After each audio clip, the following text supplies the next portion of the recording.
are live in Tallahassee, the capital of the great state of Florida. Hyperbole is done. Now we can finally play the game. There's no law against scalping tickets in this part of the country, and premium prices have been paid. It is the third Saturday in October, and the show is on one more time in Knoxville, Tennessee. All right, here we go. 56-yarder. Does not have the leg. And Chris Davis takes it in the back of the end zone. He'll run it out to the 10, 15, 20, 25, 30, 35, 40, 45, 50, 45. There goes Davis. Oh, my God. Davis is going to run it all the way back. Auburn's going to win the football game. Auburn's going to win the football game. They're still in deep trouble in midfield. They tackle him. The ball is still loose as they get it to Rodgers. They give it back now to the 30. They're down to the 20. Oh, the band is out on the field. He's going to go into the end zone. He's going into the end zone. But the bands are out on the field.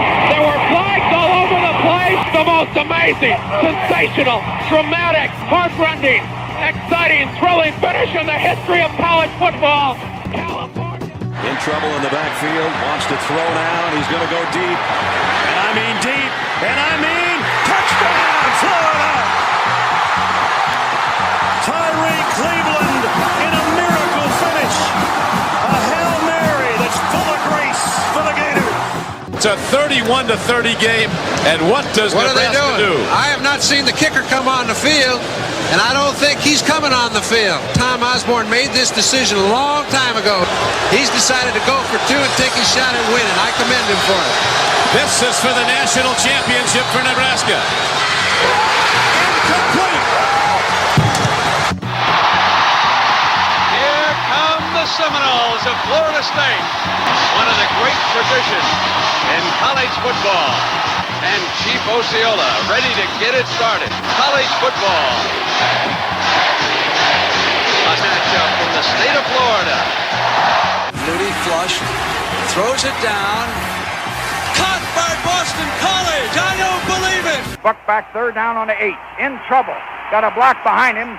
Gonna throw on a run. Complete to the 25. To the 30. Lindsey's got 35, 40. Lindsey's got 45, 50, 45, 40. Run, Lindsey. 25, 20, 50, 10, 5. Lindsey stopped. Lindsey stopped. Lindsey stopped. Well, I can't believe it. 92 yards, and Lindsey really got in a foot race. I broke my chair. I came right through a chair, a metal steel chair with about a 5-inch cushion. I broke it. The booth came apart. The stadium fell down. Now they do have to renovate this thing. They'll have to rebuild it now. I didn't mean to beg Lindsey to run, but I had to. You know, this game has always been called the world's greatest cocktail party. Do you know what is going to happen here tonight and up at St. Simon's and Jekyll Island and all those places? Man, is there going to be some property destroyed tonight.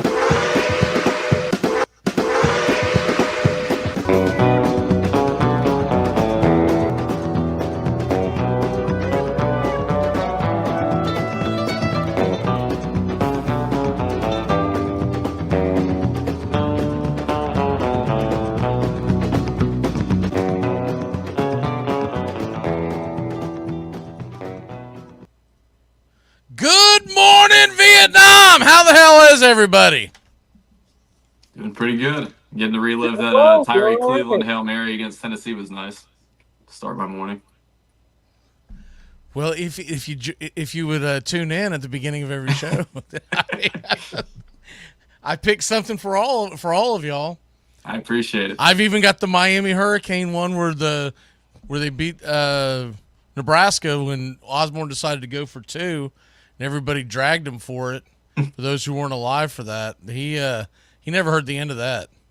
Because had he kicked the extra point, and this is back when there was just voting, there was no playoffs or anything like that, no BCS. The idea was that Nebraska would have won the national championship, because he was. They were considered the best team in college football. They just would have had a tie. Long story short, they would have won the national title. I forget who the other team was that was in contention. Had Miami tied, that was going to essentially eliminate them. And I'm trying to remember who the other team was. I want to say it may have been an SEC team, but I honestly can't remember. It might have been like Oklahoma or something. But anyways, the point was, no, it could have been Oklahoma because Nebraska beat Oklahoma. But whoever it was, the idea was if you kicked the extra point, and he said he did not want to get a national championship on a tie. And he lived to regret that for a long time. And he finally got his 2 national titles back to back against it was against Miami and against Florida, ironically. But he had to wait 12 years for that. So I remember thinking the whole time, I was like, man, I appreciate that. It's cool that you went for it, but at the same token, it's kind of stupid. It's the same thing Bobby Bowden did in '87 against Miami. He went for 2 when if he would have tied Miami, the consensus was at the end of the year Florida State would have been in for the national championship because they went for 2, and that was the only blemish on their record. And, of course, back then you didn't have rematches in conferences and playoffs. That was it, and Miami went on to win theirs. So, anyways, Steven, how are you? Doug, how are you? Doing good. Yeah, I'm doing good. It sucks that baseball's over, but thankfully the Yankees didn't win the World Series. That was the greatest lack of sleep I got watching that ever. Yeah, I can't be happy about the Dodgers winning the World Series, man. I'm sorry. I'm not there, man. I've never have been. That's too big of a rival. I know some people on this channel were pulling for the Dodgers. Some were reasons was, will I pull for the National League? I'm like, man, I used to think that when I was a kid, and now I rarely pull for the National League because it's usually a team that I hate. It's usually I'm like, no, let anyone win it over there. The only good thing that was profitable about it, if you're a Braves fan or a team, anyone else in the National League, you don't see back-to-backs anymore, and usually because a lot of things have to go right. Plus, you're going to go on a whirlwind for the next 2 months of going on Good Morning America and parades and all that crap, and it tends to wear on you, and you usually come out of the gates really sluggish. So hopefully that happens, and hopefully it just eliminates them But congratulations to the Dodgers, their first World Series since 1988. Bubble ships won't count. They will never count. That's right, LeBron James. We're talking to you. Just wait till they sign Soto and win it again next year. Yeah, I don't know if they will because where would they put him? Money-wise. They will find a place for Juan Soto. It's not. I think they're more likely to snake like Max Fried or something because they won despite their pitching, not because of their pitching. Yeah, they need pitching help. Now, Walker Buehler stepped up. I'm going to give him that. Walker Buehler stepped up in a big way. I did not have that. That's why I picked the Yankees to win this series, was specifically because of Walker Buehler. I did not see him pitching a gem. What was that, Game 3, and then coming back and closing out Game 5? I did not have that on my bingo sheet. But hats off to him, man, because he went through a lot of crap to get back to where he was injury-wise and whatnot. But you got to realize next year, health is always a question with these guys. They'll have Shohei Ohtani. They'll have Tyler Glasnow, a healthy Walker Buehler. They may not go after starting pitching. What I do think they're going to do is I think the Dodgers are going to go very heavy on the bullpen because their bullpen was a little shaky, and you give that team an elite bullpen, I mean, it's going to be hard to beat that team. I still say, though, of all the Final Four that were left, dude, the Braves pitching was so much better than any of those 4 teams that was left. We could have kept anybody healthy. Anybody! Better eat your damn Wheaties this offseason, Riley and all you other bastards. All right. Oh, and the Braves trade Jorge Soler yesterday. That was the first big move of the offseason. They dump him out there in Los Angeles for to the Angels. Right. Well, Griffin Canning's a throwaway. But the key that they got, I think how they suckered him into it. Remember, Ron Washington's the manager out there, and so he was like, "Gimme, gimme, gimme," and we cleared $26 million off the books for the next 2 years. And who the hell knows? Many trades they've made with the Angels, he could still end up in a Braves uniform by the end of next season. I don't think they will. I think they realize when they got him out there, the biggest thing when people are like, well, why did they do that? Why did they do that? And I'm going to go with the number one thing. His defense is terrible. And so Acuna comes back, unless you're going to put him in left field. For whatever reason, they thought they couldn't put him in left field last year. Then what the hell do you do with him? Because you can't DH him because you got Ozuna for another year. And you're not going to turn down that damn $16 million to bring back a guy who's hitting 40 and 100. Anyways, we move on. We'll do more of the Braves baseball Fridays in the off season, 5:20 Eastern. We will have Braves Country today, and that starts this coming Friday. Thursday nights starts Once Upon a Pastime, and this Thursday will be the Pete Rose edition. The next one we have up on the docket the following week is Fernando Mania, Fernando Valenzuela. And we'll, if you're just a fan of the history of sports, I think you'll enjoy it because we're going to take live questions. We're going to put up phone lines. We're going to do the whole 9 yards. All right. Cleared all that crap off. Now, to the real stuff, the stuff that matters the most today, who we're betting on. And I want to make sure that I go in order because a lot of times I have a bad habit of telling y'all we're going to go these things, and instead we go the other. So we're starting off today. We're going to start off with, I believe, Stupid Underdog Picks is where we will. Oh, no, I'm sorry. Steven's DFS. Let's get that jumping. I'm going to step out of the picture for a second. I forgot to send something to one of the stations. I will be right back. Steven, what do you got for your DFS? Well, it's going to be a fun Sunday.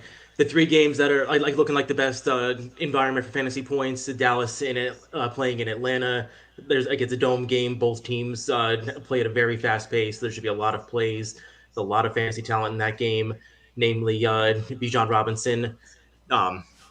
Dallas has just been terrible versus the run this year, and I expect, Bijan to have his way, and that whole offense to have its way. I do like running it back with Dak Prescott, though. He has kind of underperformed in these scenarios, low owned, and him with CeeDee Lamb have that type of ceiling that's rarely matched on this slate. I also like targeting Green Bay and Detroit. Jordan Love is questionable, but he should be out there. My favorite player from that game is Jaden Reed. He's kind of been down the past few weeks, but he should really be able to exploit Detroit's secondary. And Green Bay has just been a powerhouse at home. And surprisingly, the other game with the best environment is Cleveland and Chargers. That's expected to be the second fastest game out there. Jameis Winston looked fantastic this week, has really transformed that offense. I love Cedric Tillman at 4,300. He seems like the go-to receiver out there. Then also David Njoku. He one of the best tight ends in the league. He's just getting that kind of volume. Other plays I like in general, Chase Brown at 5,900. Zach Moss is doubtful, likely to play this week, so he should get the lion's share of the carries against the Raiders, which, sorry, Doug, it ain't looking good out there. I also like Kenneth Walker at 7,300. No DK Metcalf this week. Rams have a questionable run defense. I expect him to just go bonkers. And then also another cheap receiver play, Parker Washington at 3,600 for the Jaguars. They have Christian Kirk on for the season. Most likely no Brian Thomas or a limited Brian Thomas this week. Gabe Davis is also banged up. They're going to need someone, and they are very, very confident in his abilities. He can play all over the formations.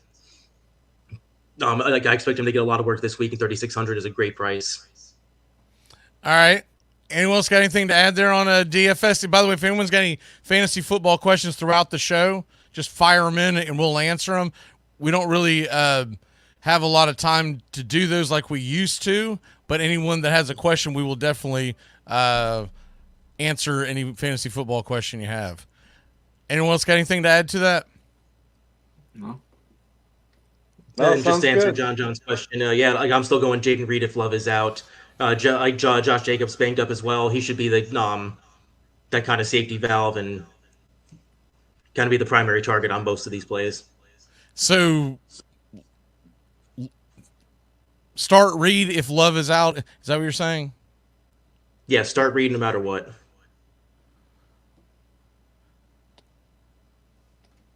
Yeah, like if he's in, even if he's in, or like even if Love is playing, he's not playing.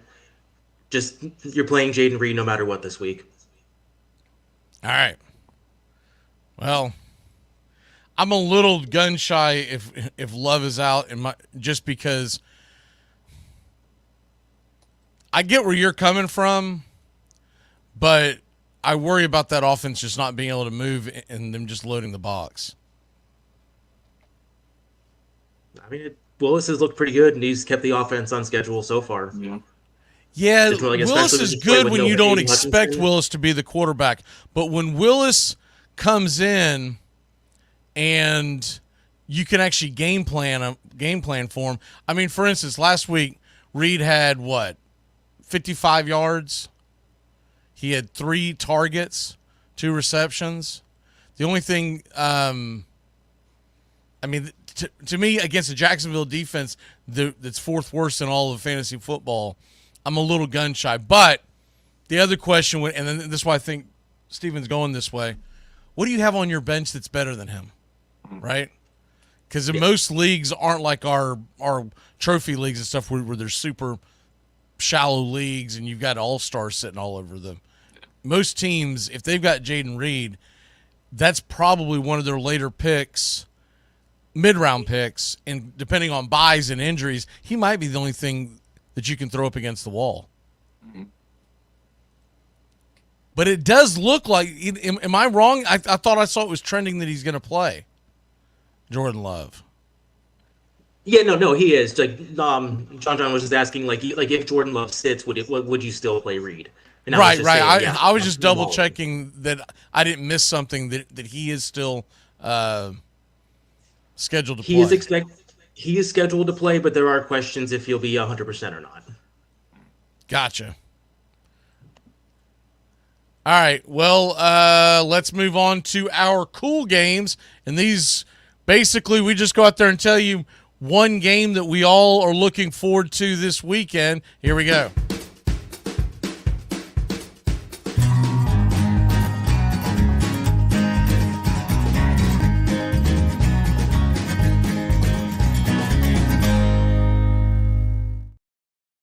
Cool Games brought to you by nobody, because nobody's out there selling these ads for me while I'm trying to produce everything else. So,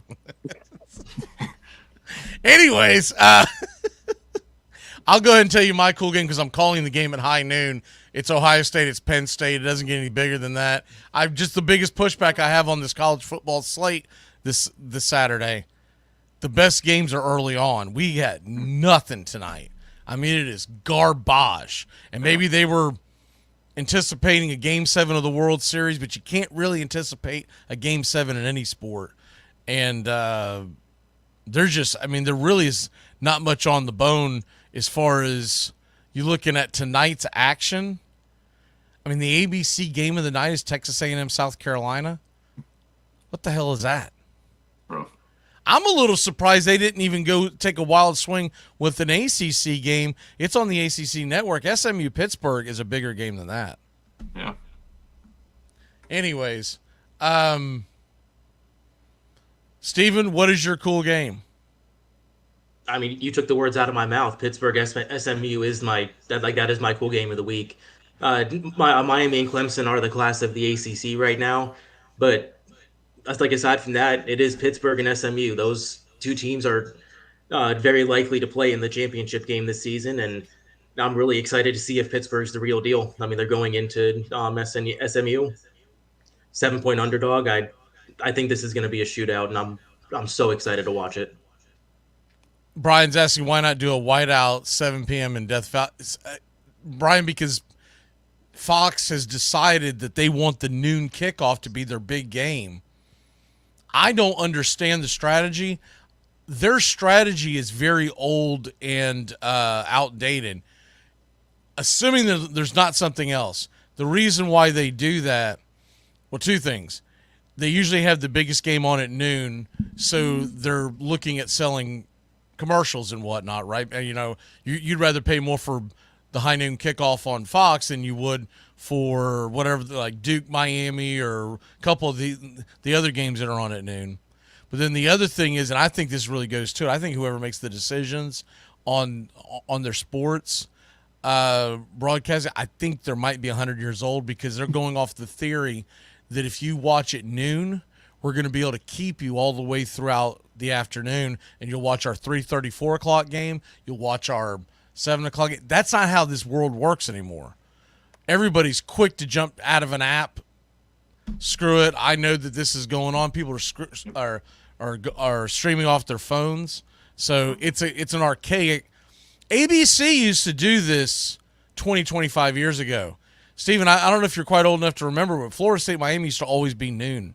It used to always be a noon kickoff in the middle of October because that was the big game, and you got them watching, and then you hope to keep them, for the 3:30 game, and the 7 p.m. games weren't even on national television; they were on ESPN. And now it's slowly changed, but that's my only reasoning for it. I mean, other than that, it makes zero sense to me. Because the 3:30 game is Kansas State-Houston. You think anybody with a clicker and knows where the hell the thing is going to go, well, I guess I'll watch this because Penn State-Ohio State was on here, and I'm just going to sit here and watch this channel the entire. Get the hell. Kansas State and Houston? That's how you're going to bring people in for tonight's action? And they probably don't even have a night game scheduled because of the World Series. So the problem is here's the thing. They were probably having to hedge their bet because you have to make the decision back on Sunday that, hey, we could end up with the World Series Game 7, New York, L.A., forget about it. You could have an alternate game on FS1 that you could switch over. Or do the smart thing, have your lead-in be Ohio State, Penn State at 3:30, and then if there's a Game 7, you're much more likely to keep your crowd. All right, off that soapbox. Bobby, what's your cool game? My cool game, obviously the big game of the week is Ohio State, Penn State, but I'm going with the world's largest cocktail party, Florida and Georgia.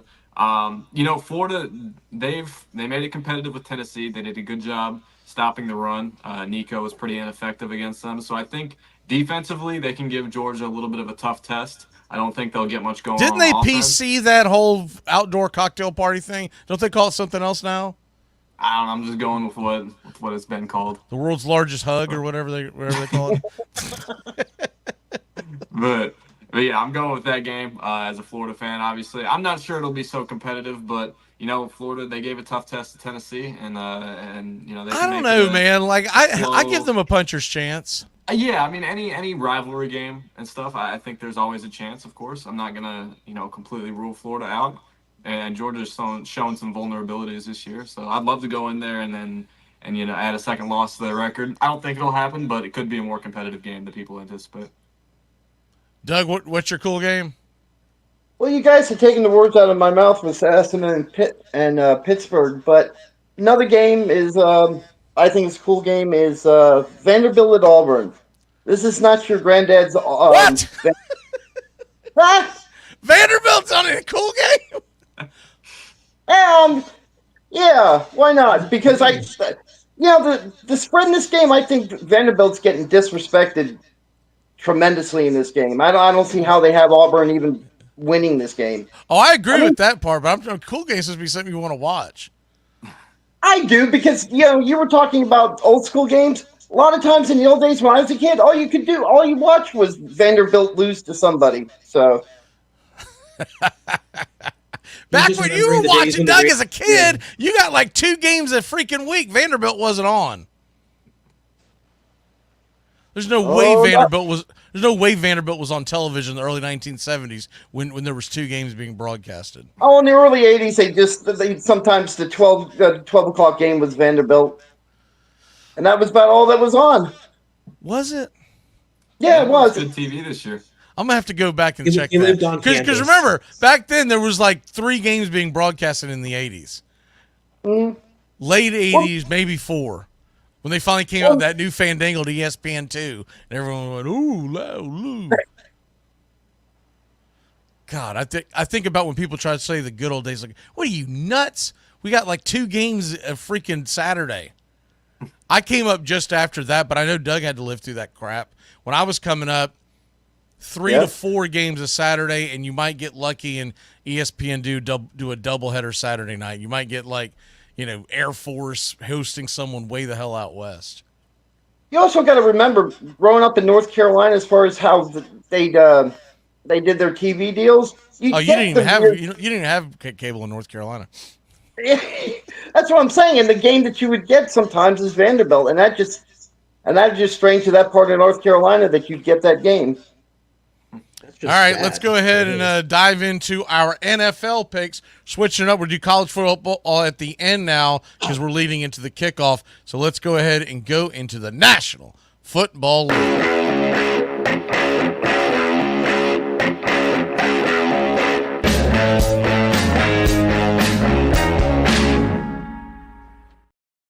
Right, let's take a look at the standings here. Last week, the first time in the entire season, last week, nobody had a losing record in the six packs. And Trosh hit his lock, and I think maybe I didn't jot it down for everybody. But anyways, Trosh hit his lock. I went 5-1. I don't even know how the hell that happened. But because I'll tell you what, 3 of those I was sweating it out the whole time.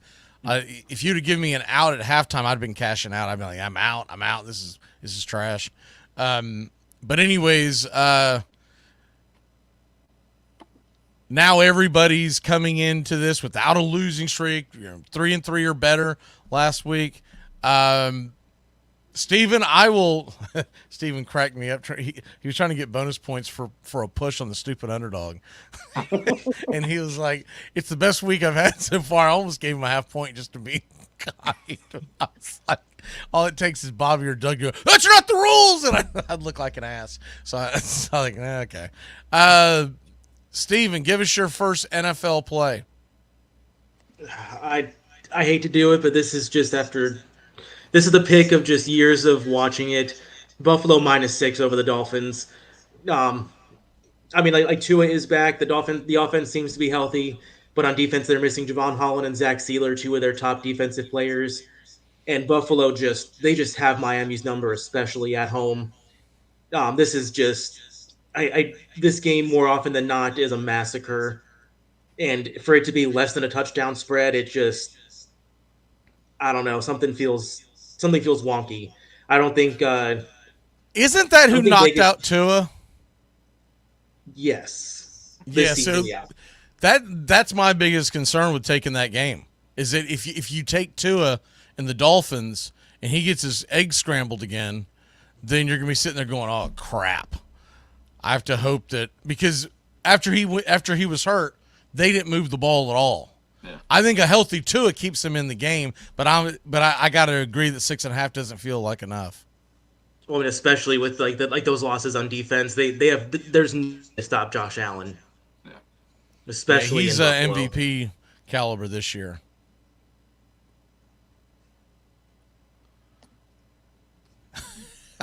Brian's all about some revenge games. He's talking about he's talking about Amari Cooper revenge game earlier. Who the hell was he talking about? Revenge game? Someone random. Who's Amari Cooper getting revenge against? ETN revenge game. I don't know. I don't get that, but he's said a revenge game about 9 times today. Cooper. Trying to think of any ties he has to even Dolphins players or maybe coaches. I don't know. Does he think they're playing Cleveland? I don't know. Is it the Cleveland Dolphins? I don't know. Maybe he's got something against Orchard Park. I don't know. I don't get it, man. There's a good chance that Brian's been drinking. All right. So, Doug, what is your first NFL pick? My first NFL pick is Philadelphia beating the Jags. Take the points. I think the Jags are in total disarray. Philadelphia's actually playing better. They're playing a lot better on defense. Take the Eagles all day. It's going to be a long day for the Jaguars. Philly -7.5. Okay, Bobby, what you got? My first one, I'm going to the Cardinals-Bears game. Obviously, the team I know the most about is the Cardinals, and I can tell you they are one of the most inconsistent teams when it comes to the offensive play this year. And I think this is going to be a down week for them. They're playing a very good defense in the Bears. The Bears have really shut down a lot of strong offenses. I could see this being like a 10-16 win for the Bears. I think the Bears do win. But what I'm betting on here is the under, the total points. I'm going to go under 44.5 total points in this game. All right, under 44.5. I'm not taking that game, but if I was picking a team to win that, I would take Arizona. They're at home. If you look at the strength of schedule from both teams, they're both pretty weak. Yeah. And I think people might be discounting an emotional letdown off of that Hail Mary, because first of all, evidently there's like a coup ready to freaking overthrow Eberflus in the Bears locker room. I heard that what's his name, Caleb Williams' dad, I guess has been one of those. We play the clip all the time during baseball season. The tweet and deleters. He's been a tweet and deleter all week long. He's been saying like nasty crap and then taking it down, but people are screenshotting it before he can take it down. So I haven't seen the tweets, but it was a huge section on the morning show that I listened to when I'm getting ready. They didn't show the tweets, but evidently he's been a tweet and deleter all day long. So I just know with this Cardinals team, as soon as I start getting a little bit of hope with them, they disappoint me the next week. His dad's always had LeVar Ball type of energy, you know? Yeah. So this doesn't shock me in any shape or form. All right. Next one. So you're taking Arizona, Chicago under 44.5? Or yep. Is it 44? Yeah, under 44.5. 44.5. I am going, let me double check, make sure the line hasn't changed this morning. It did. All right, I'm going to scratch that one. I had Tampa Bay plus 9.5. It's already dropped a full point. I still think it's a good value. I'm just not willing to take something that's dropped that much. Give me the Rams minus 1.5 on the road in Seattle. I think the Rams are playing much better football, and I don't think that the market has corrected itself. Stafford has looked much better. Getting Cooper Kupp back helps. I did see there was an injury to Puka Nacua. What's the status on that? Anybody know? I mean, like the initial reports were, be very worried, but then Sean McVay was just like, it's Puka. He'll push through it and he should be fine. So it could be anywhere between he does what he did last week or he's a decoy. Yeah. Or he doesn't play at all. He'll be on the field, I think. That would be concerning. I still think the Rams are going to move the ball against the Seahawks. Yeah. Yes. And after what they did against Buffalo, I'm at home. I just feel like that there's no mystique of that stadium and the crowd noise when you're getting dragged at home like that. I was looking forward to watching that game. I thought Seattle might have a puncher's chance, and I got to sit down, and before halftime, I was like, what the hell with this thing, man? This thing, I mean, he was just going through like a hot knife through butter, Josh Allen. Steven, what's your next NFL pick? Talked about it a little bit earlier. I'm going to go Green Bay plus 3. They are just like absolute juggernauts at Lambeau. And one thing with the Lions, they like playing at a dome at home. They are so like Jared Goff against the spread, he is 41-18 at like indoors in a dome. Outdoors, he is 36-35. They like the injuries are starting to pile up for Detroit. They have looked fantastic, but like regression is due to hit. The Packers are they're healthy. I think these could be two of the best teams in the NFC. I think just the Packers should handle it, especially as underdogs. I love the 3 points.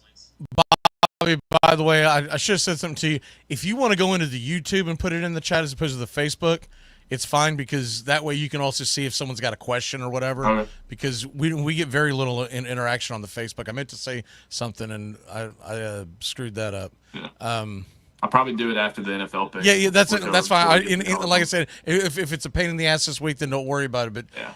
That way, if you see any kind of question or whatever, you can interact. Doug, what's your pick of your second NFL pick? My second pick here is Patriots and Titans. After what I saw with the Titans playing last week, how they just have the propensity to give the ball away, I'm taking the Patriots plus 3.5. Patriots plus 3.5. That makes me feel a lot better knowing that Doug's on the other end of the Titans this week. Hey, I was on the other end of the Titans last week, and you know what Detroit did to them. I could be wrong, but I don't think the Patriots are quite as volatile as the Detroit offense. I'm just putting it out there. I understand. Bobby, what you got?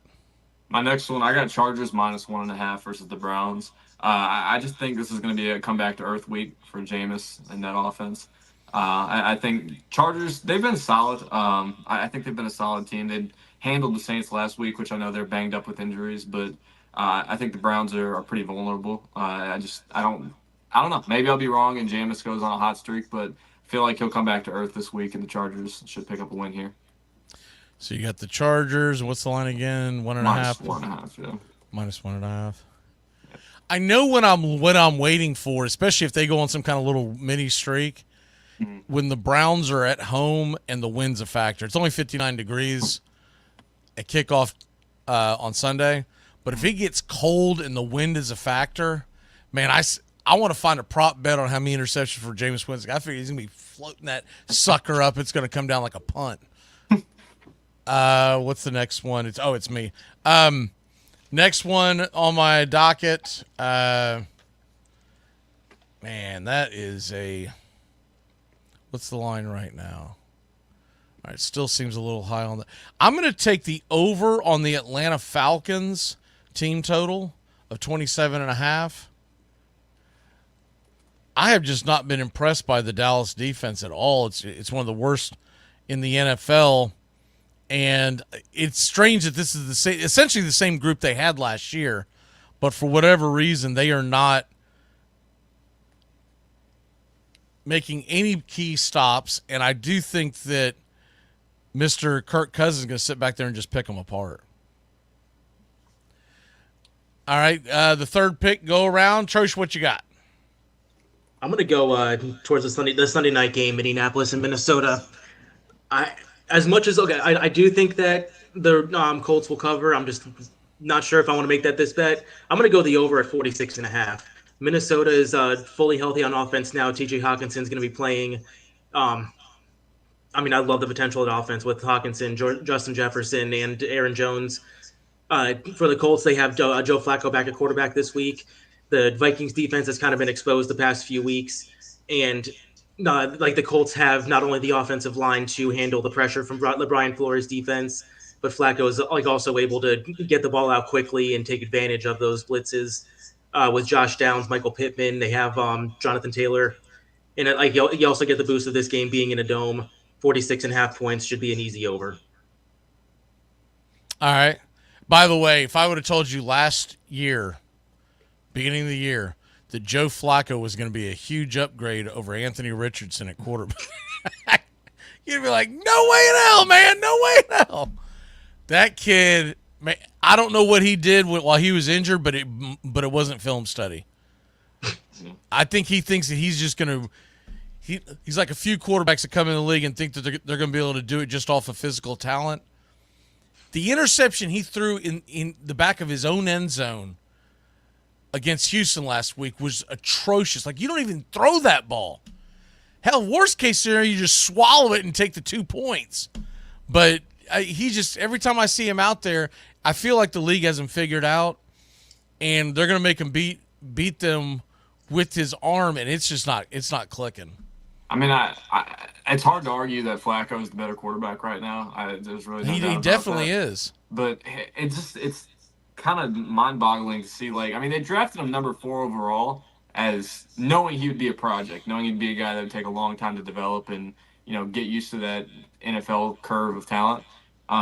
So just seeing him get benched after 10 starts, it's hard to argue who the better quarterback in that room is. But it's I don't know, man. You're been drafting a guy for his physical traits and giving up on him after 10 starts. It's a weird situation.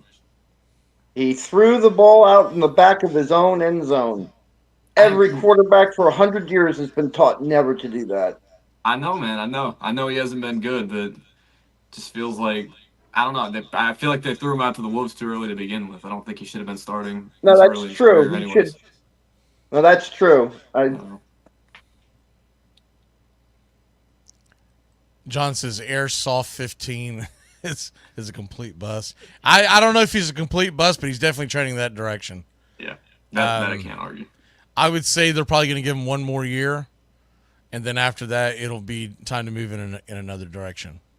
It was so obvious coming into the league how raw he was as a passer. It's just, how can you, after 10 starts, be upset that he's this green when you knew he was a very, very raw prospect coming into the draft? I think they were hoping they were getting a more physical version of Lamar Jackson, because Lamar Jackson still sucks as a quarterback. He can't throw the ball.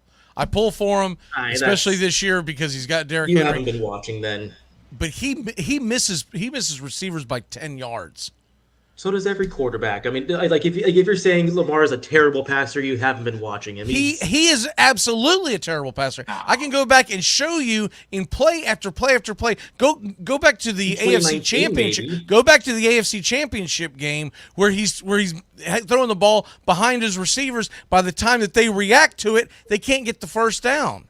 You're just in love with his fantasy numbers. For every quarterback. You're falling in love with his fantasy numbers, but he's not a good passer.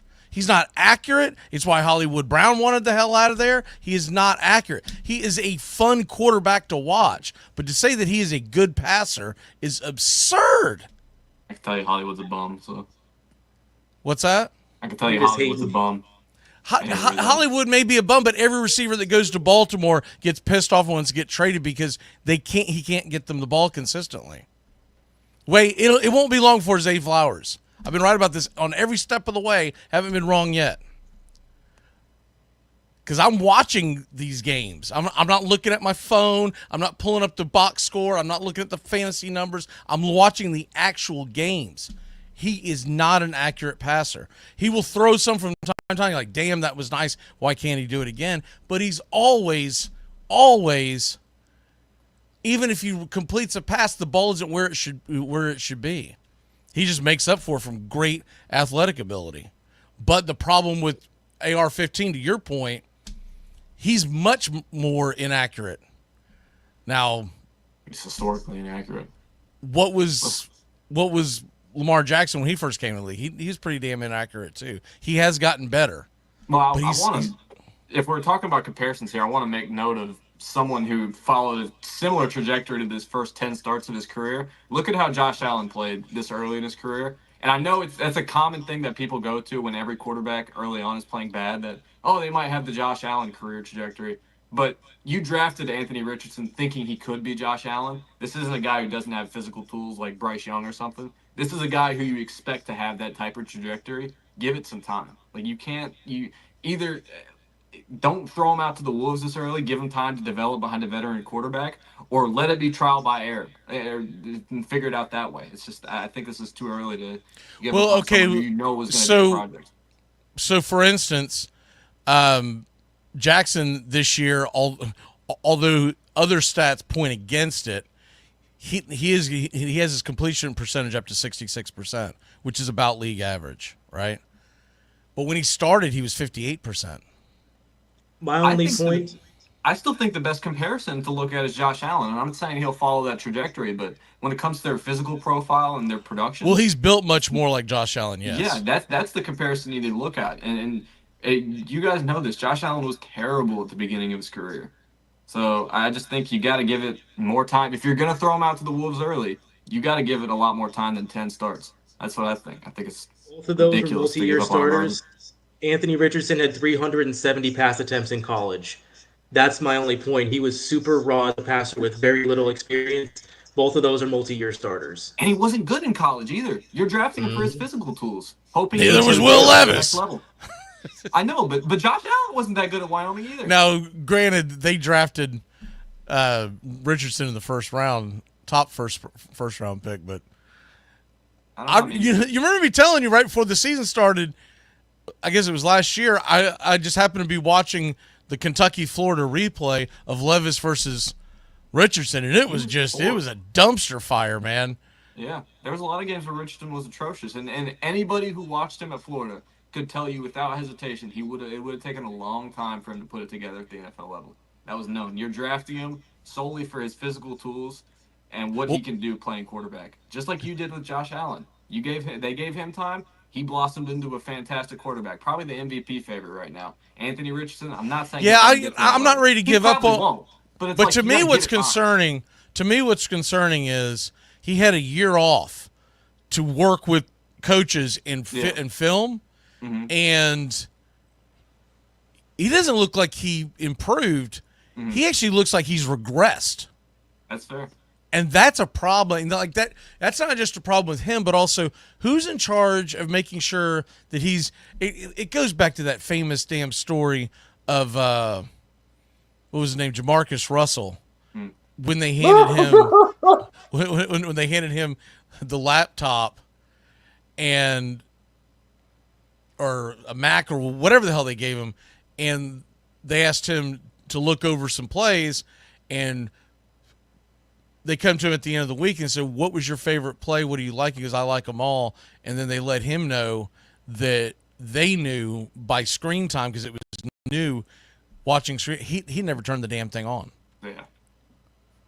And so it just makes you wonder, is Richardson another Russell type where he's got all the physical capabilities? He's much more athletic than Russell was, but he's got all the physical capabilities, but is he doing the work? Because I feel like even the most inaccurate passer can get to a level that's much better than what we're seeing from Richardson. That's fair. But we'll see. But I don't think they're going to throw him out yet. But I could see him bench the rest of the year, and then he gets one last. It's very Zach Wilson-like is what's going on with him, where you drafted him so damn high, you don't want to go, well, that's it, because if you do that, everyone in the front office gets fired. So you're like we got to save our ass. I tell you what, if Flacco doesn't turn the season around, they're looking at a potential situation where they're looking at getting fired. I mean, the Colts front office is not. You got John fired up. John's a huge Buffalo fan. He said, "Don't you dare compare AR-15 to Josh Allen." You know I didn't do that. You know I didn't do that. Use your critical thinking. You know I didn't do that. I said he's a Buffalo fan for his physical does not tools exist. like Josh Allen, and he has the physical tools like Josh. All right, Allen. we got to move on because we're dragging behind. Yeah. Doug, what you got on your pick? Last NFL.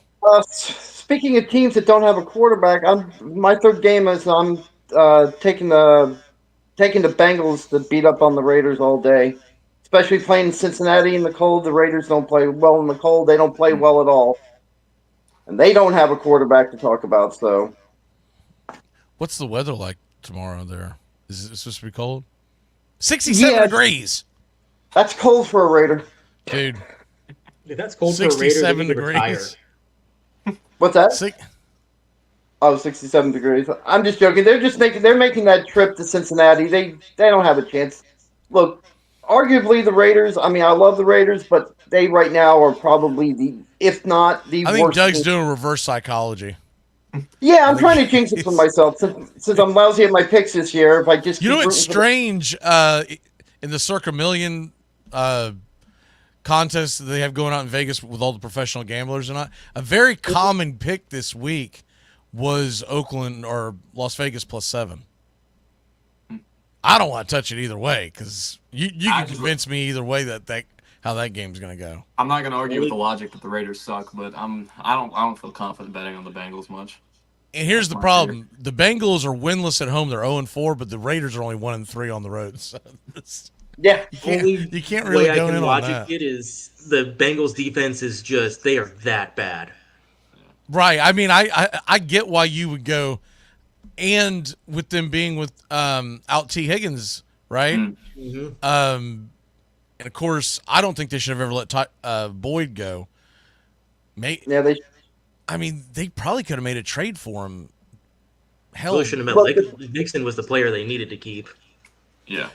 True, but I also feel like if they gave Chris Brown more touches, you would see a better running game because he feels like one of those running backs that needs a lot of touches. You give him 10 touches a game, it's really hit or miss.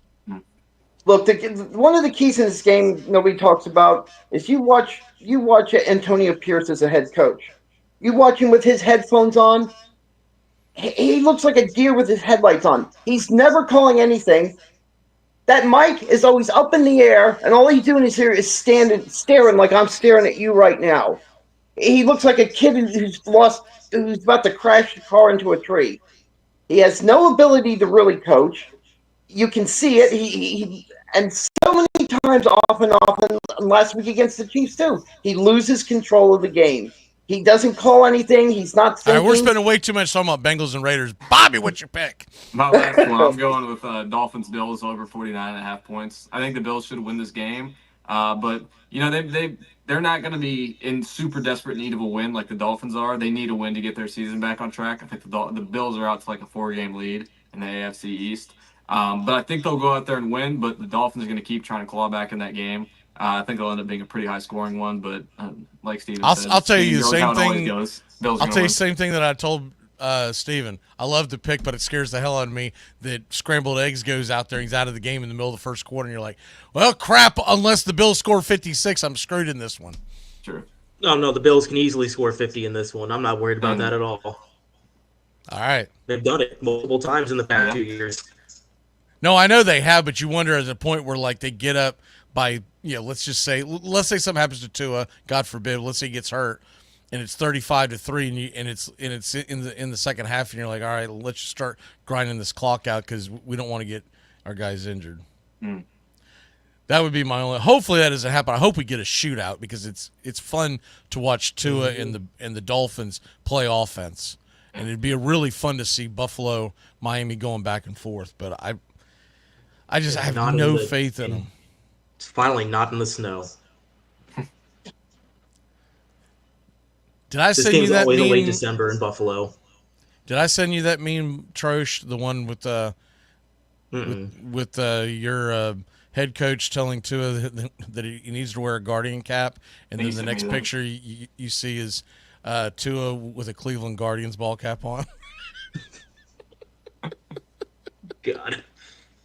I thought I'd send it to you. I don't even remember where I found it, but I fell out, man. I was like, and the look on his face where he's just kind of like, I did something there. My final pick. So, man, I'll tell you the one that I really liked. See, Steven already took Minnesota. I'll stay off of that. Y'all took Buffalo up and down. I'll stay off of that. If I knew what Detroit, Green Bay health-wise was going on, I would jump on that one. But instead, I'm going to take Jacksonville, Philly. Make sure this line hasn't moved. Over 45.5 now. I'll take it. It was 46.5. I just feel like the Eagles are going to pour some points on. The Jags are going to keep trying to score, and they'll either be successful against that terrible defense of Philly, or they'll be throwing pick sixes galore in Philadelphia. And it's a 4:05 start, and the sun's going to be going down. Remember, we're losing an hour this weekend, so there you go. All right, college football, we got to get cracking because we are running behind. 99.9% of that's my fault. Where are we at? College football.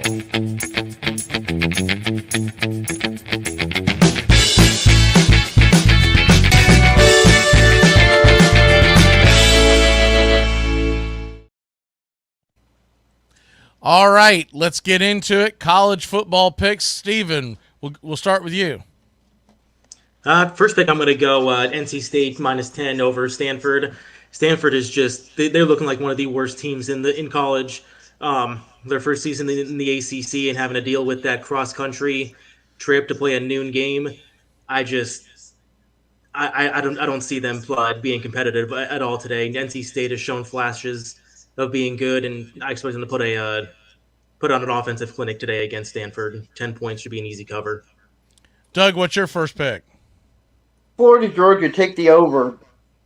Georgia usually scores about 40 points in this game, and they have for the last 6 out of the last 8 years. So, and I think Florida's included will score enough points. Take the over at 52.5. We're at 52.5. Yep, 52.5. Yep, that's what it says here. All right, Bobby, what you got? I'll go with the first head-to-head clash of the day. I'm going to go with the under in that game, actually. I had that third, but I wanted to bring it up next. I'm going the under. Florida, they've had some solid defensive performances this year. They shut down Dylan Sampson in Tennessee. I think they can do the same with Etienne in Georgia. Not quite to that extent, but I think they can limit getting completely blown out. The only problem is Florida is pretty banged up. Trey Wilson, he's out. Jason Marshall on defense, he's out. Some of our best players. I think Montrell Johnson, he's banged up too. So I don't think we're going to be putting up a whole lot of points on the board. And I think if we're going to make this game competitive at all, it's going to be because we're keeping it at a low-scoring game. So that's my call. Okay. Let me see. Where are we at here? Ole Miss, Arkansas is where I'm going. And Ole Miss, Arkansas is the over-under is 54.5. Give me the under. I don't really understand why this line is as high as it is. I'm sure there's some analytics that show that it should be. I just don't see these two teams scoring that many points unless they get in some knockout, drag-out overtime game. Because Arkansas pretty much shut down Tennessee's offense, which I think is really kind of mirrors what Ole Miss does. It's in Arkansas. It's a 12 o'clock kickoff on ESPN. Give me the Razorbacks and the Ole Miss Rebels to stub their toe coming out of the gates and keep it under 54.5. Steven, what you got? I'm going to the big game at noon. I'm going to go Penn State +3 over Ohio State. Ohio State is really dealing with a big loss on the offensive line with Josh Simmons. They lost him against Oregon, and they just, even in that game and then the game last week, they really haven't looked the same. Drew Allers expected to play today, and I think Penn State's going to make this really competitive and with a shot to win. Okay, Doug, what's your second pick? My second pick is take Pittsburgh +7 against SMU. SMU barely escaped last week, and they are not 100% at all. You got their quarterback Jennings.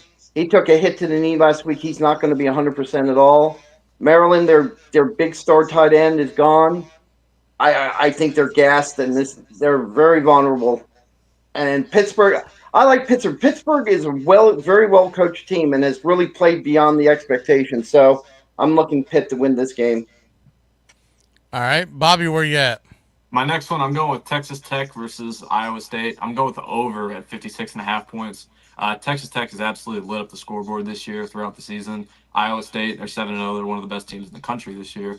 I'm going to go with the over in that game. I think it's going to be high scoring. I think it'll actually be a little bit closer than the spread indicates, I think. But I got Iowa State etching out a close, high scoring win. What time is that kickoff? That kickoff, I think it's a later game. No, it's a midday game. It's at 3:30 Eastern. Okay. So Texas Tech, Iowa State, and the over is 56.5. All right. Man, I can't believe it's still sitting here. I'm sure I'm walking into a buzzsaw for whatever reason. But one of the games that I've liked all week long, the line is not dropped, which surprises me. Give me Vanderbilt +7.5. Even if Auburn wins that game, I figure Vanderbilt can stay within a score. I know there's a good chance for a letdown game after that Texas, but I just feel like this team seems a little more motivated than most underdog-type schools, and they're sitting at 5-3. If they win today, by the way, they'd be bowl eligible. So give me the Commodores to go in and actually, well, okay, yeah, it's 7 there. But for those of y'all in Florida, like Mr. Stephen Trosh and Doug, it's up to 8 on the app. Yeah, that's a big Is that right? That's a fact, Jack. All right, so yeah, that's what I'm doing right now is I'm as we speak, kaboom! Give me some Vanderbilt +8 on, but it's +7.5 on the ESPN bet. I believe it's still 7.5. I haven't refreshed the page. Yeah, it is 7.5 still. Okay, so 7.5, but 8 in the Florida world. All right, Steven, what's your next pick? So I kind of wanted one of these bets last week. I'm going to go Clemson -3.5 in the first quarter. So far in this season, they are outscoring opponents 93-7 in the first quarter, and those 7 points were the last game they played. They have just been looking like juggernauts this season. They're playing a primetime game at home. Like Louisville's look good, but I just think Clemson comes out strong here and makes a statement. All right, Doug, what you got for your third pick? Well, you took my third pick, so well, you can go ahead and you can double down. There's the only thing you can't double down on is stupid underdogs. Other than that, you can double down. All right, then I'll double down on that one. I agree with you on Vanderbilt +7. Another little fact with Vanderbilt this season: they are 5-0 when they are 5-0 against the spread when they are the underdog in their games this season. So, what time is that Clemson game, by the way, Steven? 7:30 on ESPN, I believe. Oh, okay. That is a night game. All right. Death Valley. That's going to be that place is always tall task. Bobby, what you got? My last one, I'm going with Duke +21 over Miami. In ACC games this year, Miami, well, aside of Florida State, sorry, Mike, they've pretty much played everyone close. I think we covered the spread. You covered the spread. That's all that matters. You got battered. No, you didn't. You covered the spreads. Yeah, we did. Yeah, we did. 22.5 at kickoff, and there you go. And they won by 22. You got to buy a hair. Got to buy the hair of a chin. I bet at 21 earlier. That's why. Yeah, I think I got Duke +21 though. I think they can keep it a lot closer than that, as most teams in the ACC have been able to do this year. I'm not gonna lie, I actually teased the game because I didn't trust Florida State to be within 2, but I did notice, like, son of a gun, I could have gotten it straight up. Yeah, I mean, I feel like with how many games that have gone down to the wire for Miami, I think +21 is a little bit of a disrespectful spread. Is it 21 now? Duke. Okay. Yeah, and I think Duke's they're a solid team. So I think they'll be able to keep it within 3 scores at least. They're 6-2. That's interesting because it has been 21 or 20.5 all week long. Mm. Like, I kept waiting for it to go up or down, and it's just been sitting there. Now that's here in the 21.5 is that's what I'm seeing. 21.5 in the Florida book on ESPN. Oh, it's up to 21.5. It must have just refreshed or something. All right. But I do love that because like if we're talking about any kind of revenge game this weekend, Manny Diaz going back to Miami playing against the guy that he got fired for. Yeah. He's gonna have that Duke team fired up. And let me ask you honest opinion, Steven. Miami, Duke, the total is 54.5. Doesn't that seem high? No, because Miami that defense scares me. They leak points against everybody. But Duke's offense is bad. They have to show me. Duke didn't even move the ball on Florida State. They won that Florida game State off moved the ball in Miami. Barely. I mean, but they did. They did, but they lacked a bit. Well, a couple of drop passes, but that might as well be the damn logo on the field this year. But yeah, I don't know, man. I would take Florida State as an outlier. It's a rivalry game.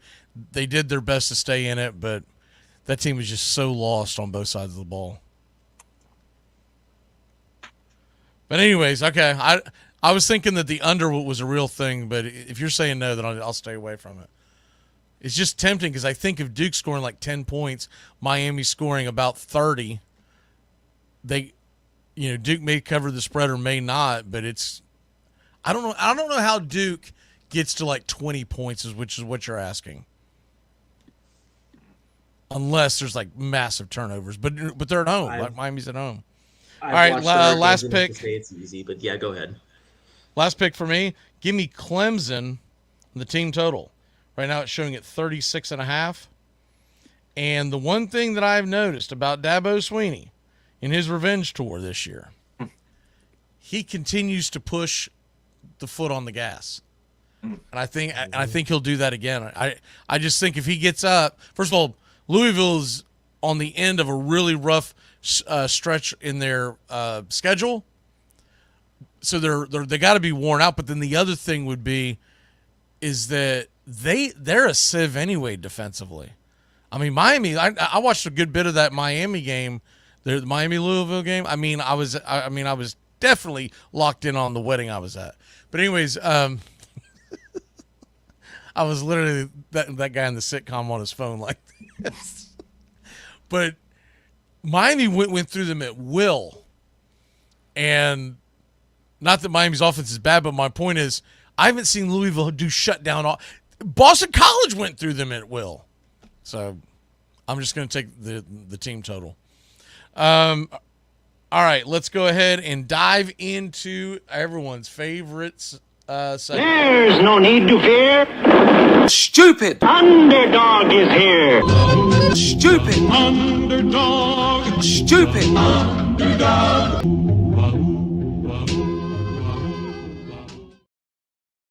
All right, stupid underdog picks, and we'll put the thing back up on the board real quick. Stupid underdogs. Let me pull this off the screen so everybody can see it real quick. Bobby leads at 19. I mean, I'm kind of hanging around, but not by much. Doug is just below the Mendoza line at -1.5, and Steven, hey, Steven broke even, so maybe it's going in a trend. Maybe he can hit a couple of long ones. I mean, we still got 8 weeks left of this, so He could catch us this week. he could definitely catch anybody by the end of the year. I mean, we're only at the halfway mark because we do this all the way through the NFL week 16. Yep. Week 17 seems, or I'm sorry, week 17. Week 18 seems stupid because of all the backups that are in. Yeah. All right, so Steven gets the first pick too, and see that's the other advantage when you're at the bottom. You get to grab the game you like the most. Yep. It's for people who are wondering, you can do NFL as well. We just normally typically do college because usually the point spreads are higher. Steven, what you got this week? I was thinking I was a lot farther out of it, so I was prepping for a big underdog here. But now that I have a little bit of wiggle room, give me Arkansas plus 7.5. Ole Miss has historically struggled against Arkansas, and especially going in there. I think Arkansas has a real chance to pull off the upset today. Okay. Arkansas, I actually don't hate that at all. It's moved up to 8 points. So you got Arkansas. So if you hit that, you'll be a dead even. So he takes Arkansas plus 8. Doug, what you got? I'm going to go ahead and take Pittsburgh to beat SMU plus 7. Okay. Doug's doubling down on the Pittsburgh. The Panthers undefeated. SMU with 1 loss. I mean, seriously, why is that not the damn ABC game? I don't know, man. I guess they feel like they have to put SEC on. But, I mean, that's a good match. It should be a good, fun match. And there should be a lot of points on the board. Right. Bobby, what you got? I think it's up to you because I have the most points. Oh, yeah, my bad. I almost screwed up there. Yep. I keep it classy. Who the hell was I looking at? I don't want to go there because that's doubling down. That just seems like too much. I know where I'm tempted to go. But, man, first of all, why is Florida State only a 2.5-point dog to anybody? That is stupid. What the hell is that? I was hoping they'd be like a touchdown or so, and I'd go and say, maybe we have a chance. But what? Why are they a 2.5-point underdog? They're Too screwing much weight on last year's numbers. Yeah, I feel like they're screwing me. Let me see here. I thought I had this thing already locked up, but I did not jot anything down. Just looked at a bunch of games this week. Let me try to. Can I switch it up a bit? If we go. There's not a really good one to jump out. I was thinking about going NFL, but the only ones that are like decent, I just give them no chance of winning. Yeah. If it was still 9.5 with the Bucks, I would seriously think about taking that because undefeated teams are bound to lose. But instead, let me give you one with some meat on the bone. Where are we at here? Florida, Georgia. Florida's minus plus 14.5. I'll go ahead and take the Gators. Go. That leaves me with my favorite team of stupid underdog this year. I'm going Vandy plus 7.5. I think they can go out there and get a win. They should, honestly, with how they played this year. Go out there and beat Auburn. Sorry. And what I love about this one is that if they lose by a touchdown, right on the nose, I still get 3 points. So I'm going with them. 2. You get 2. 2. My bad. It's 2 minus 2 and 0 if there's a push. You're right. But yeah, I thought about that one. I've just gone to that well so many times on betting and on underdog. I'd already taken Vandy plus 7.5. I didn't want them to lose by 8 or more, and then 2 things get knocked out. So yeah, that's who I was thinking about. But I tell you what, though, man, I've been going to Vandy just about every episode this season, and it's paid off almost every time. No, yeah, I mean that's definitely I love Vanderbilt. That's they've become a really fun team to watch. Yeah. What is your lock of the day? We'll start with Bobby. My lock of the day, I have the Cardinals Bears under 44.5. I feel like I have a good read on that game. I just think it's going to be a sloppy, low-scoring game. I don't think the Cardinals are going to be able to get much going on offense. Their defense also sucks, but the Bears haven't really been putting up a whole lot of points this year. They were even able to stifle the Commanders' offense. I just don't see this game going over 44.5 points. I think I'd be very shocked. All right, Doug, what's your lock? My lock, take the Eagles, the 7.5. I think the Eagles are going to stomp all over the Jags all day. That's my lock. Man, I'm so tempted to take the Jags money line right now. Steven, what you got? About it, but, I'm going the over in the Indy Minnesota game. That it's going to be fireworks. I'm so ready for it. What's the number right now? 46.5. 46.5. All right, my lock of the day. I'm not going to double down on any of these games that I've already picked. So I try not to do that. So I've taken the under, Vandy. Let me see. What have I not grabbed? Is this one? What time is that Nebraska game kicking off? What's that line at? Is it 3:30? 3:30, 7 points. It's still 7. If it was 6 like it was last night, I'd be all over. But that thing has jumped up an entire point. By the way, Florida, beginning of the week was 17.5. It's moved 3 points. Makes me really think I probably made the wrong decision there.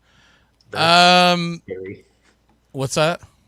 That's scary that the Gators have gained that much steam. Yeah, I mean, that's a ton of points. To move in just a handful of days, to move 3 points is significant. I mean, someone's putting some big money down. Give me... What time is that Pittsburgh game again? 8 o'clock. 8 o'clock tonight. Okay, that's why I couldn't find it. Give me the over. I'm showing 56.5. Mm-hmm. I like the over in that game, Pitt. I know it's a high number, but I feel like they'll get there. I feel like two teams that are going to be ready to sling it. What is your one big thing as we walk this off? And if you want to throw a survivor in there, that's fine too, because I kind of forgot about it. What's your one big thing, Steven? Ohio State loses their second top 5 matchup in 3 weeks. Penn State's going to pull it off today. Okay. Doug, what you got? One big thing. New York Yankees did something that no other baseball team is. They blew a five-run game in a game that they would not only... Basically, they would lose the World Series by blowing a 5-game run. 5 runs in the same game is what I'm saying. Nobody's ever done that. That's not a prediction, but whatever. Bobby, what's your one big thing? My one big thing is there's a handful of top ranked teams this week: Oregon, Georgia, Tennessee, A&M. I'm looking at all of them as teams that could potentially go down to unranked teams. They're all playing teams that have, that could be on upset or could put them on upset watch. Could make it some sloppy, low-scoring games too, and so they just gotta watch out. And my one big thing. Oh baby, let's go! 45 is going to become 47 on Tuesday night. Landslide. thought we were talking about sports. And if not, because you can bet on it. Did you know that? Oh, that was the whole point of this. You can bet on it. You can bet it on a couple of different sites. I noticed you can bet it on Robinhood now. Mm-hmm. And unfortunately, unless you got in on it early, it looks like we're looking at a landslide. But we'll see. We'll see what happens.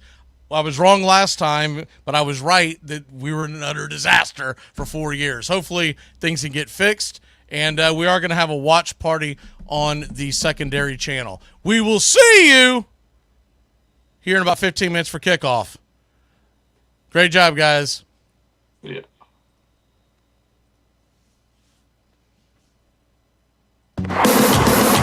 We are live in Tallahassee, the capital of the great state of Florida. Hyperbole is done. Now we can finally play the game. There's no law against scalping tickets in this part of the country, and premium prices have been paid. It is the third Saturday in October, and the show is on one more time in Knoxville, Tennessee. All right, here we go. 56-yarder. Does not have the leg. And Chris Davis takes it in the back of the end zone. He'll run it out to the 10, 15, 20, 25, 30, 35, 40, 45, 50, 45. There goes Davis. Oh, my God. Davis is going to run it all the way back. Auburn's going to win the football game. Auburn's going to win the football game. They're still in deep trouble in midfield. They tackle him. The ball is still loose as they get it to Rogers. They give it back now to the 30. They're down to the 20. Oh, the band is out on the field. He's going to go into the end zone. He's going into the end zone. But the bands are out on the field. There were flags all over the place. The most amazing, sensational, dramatic, heartrending, exciting, thrilling finish in the history of college football. California. In trouble in the backfield, wants to throw down. He's going to go deep. And I mean deep. And I mean touchdown, Florida! Tyree Cleveland in a miracle finish. A Hail Mary that's full of grace for the Gators. It's a 31-30 game, and what does What are they Nebraska doing? do? I have not seen the kicker come on the field, and I don't think he's coming on the field. Tom Osborne made this decision a long time ago. He's decided to go for two and take his shot and win, and I commend him for it. This is for the national championship for Nebraska. Incomplete. Here come the Seminoles of Florida State. One of the great traditions in college football. And Chief Osceola ready to get it started. College football. A matchup from the state of Florida. Moody flushed, throws it down. Caught by Boston College. I don't believe it. Buck back third down on the 8. In trouble. Got a block behind him. Gonna throw and a run. Complete to the 25. To the 30. Lindsey's got 35-40. Lindsey's got 45-50. 45-40. Run Lindsey. 25, 20, 50, 10, 5. Lindsey stop. Lindsey stop. Lindsey stop. Well, I can't believe it. 92 yards, and Lindsey really got in a foot race. I broke my chair. I came right through a chair, a metal steel chair with about a 5-inch cushion. I broke it. The booth came apart. The stadium fell down. Now they do have to renovate this thing. They'll have to rebuild it now. I didn't mean to beg Lindsey to run, but I had to. You know, this game has always been called the world's greatest cocktail party. Do you know what is going to happen here tonight and up at St. Simon's and Jekyll Island and all those places? Man, is there going to be some property destroyed tonight.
Folks, we are just about set for kickoff, waiting for the pregame ceremonies to end, and then we will bring you Ohio State, Penn State right here.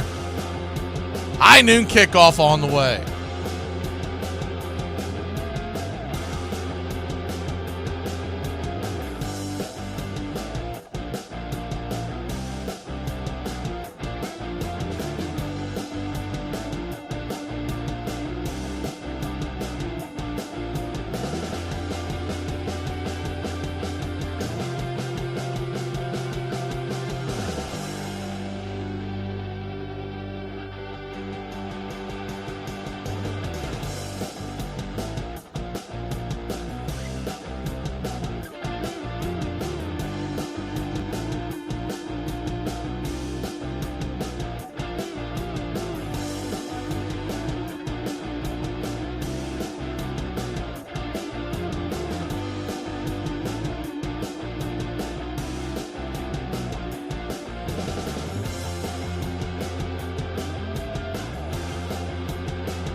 Yes, sir.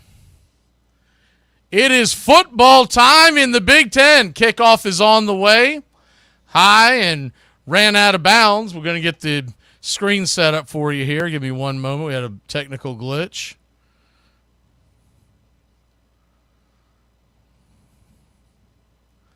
See if we might just need to reset it. Penn State with the ball at about the 27-yard line of the Nittany-Lions.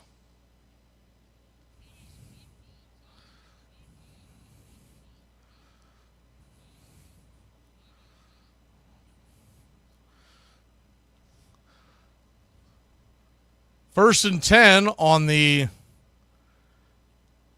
27-yard line. Run up the right side for a 2-yard gain. Second and eight. Direct snap. Up the gut. Running it up the middle for Penn State is looks like about a 7-yard gain. It'll be 3rd and 1. So 3rd and 1.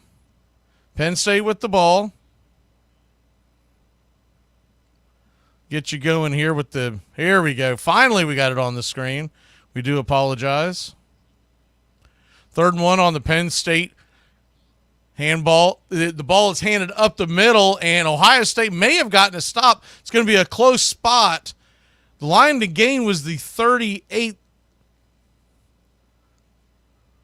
And it looks like he may have gotten the yard to gain. It's going to be really close on this one. They're trying to get set up here. We do apologize for the technical glitches early, but it's kind of a part of this deal.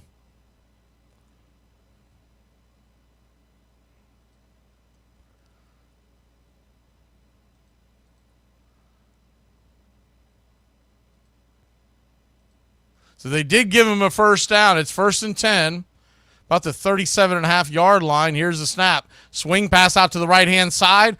Caught by the Nittany-Lions, just short of the first down. The catch was made by Nick Singleton, number 10 of the Nittany-Lions. So it'll be 2nd and very short.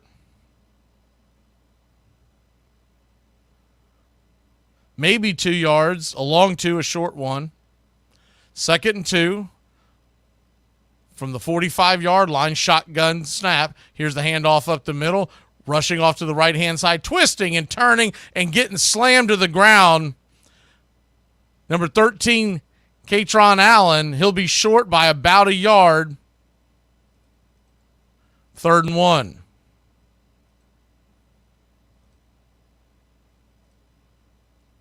3rd and 1. 12:05 left here in the first quarter. Ball at about the 45-yard line of Penn State. Drew Allard, the quarterback for Penn State, looking over the sideline, maybe getting a different call. Here's the snap. Drops back to pass. Pressure, but he'll run it up the middle. Dive ahead for a Penn State Nittany-Lion. First down. Good run up the middle by Allard. Read the defense and was able to slither his way through the open pocket just enough for the line to gain. So he got out at about the 50-yard line. 1st and 10, Penn State. Penn State wearing their classic homes, white pants, blue tops, white helmet with the blue stripe down the middle. One of the most iconic in all of football. 1st and 10, drops back to pass. Allard's going to keep it. He's going to dive and once again slithering ahead for about a 6-yard gain. Might spot him at 5, regardless, 2nd and short.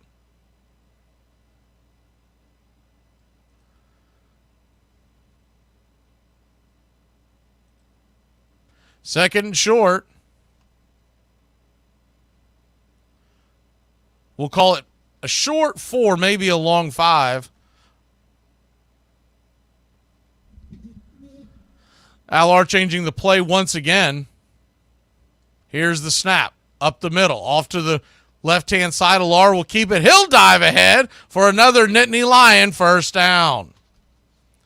He is making his way through the traffic of the Ohio State defense.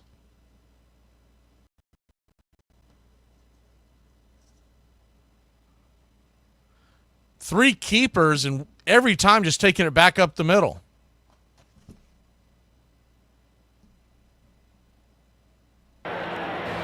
First and 10.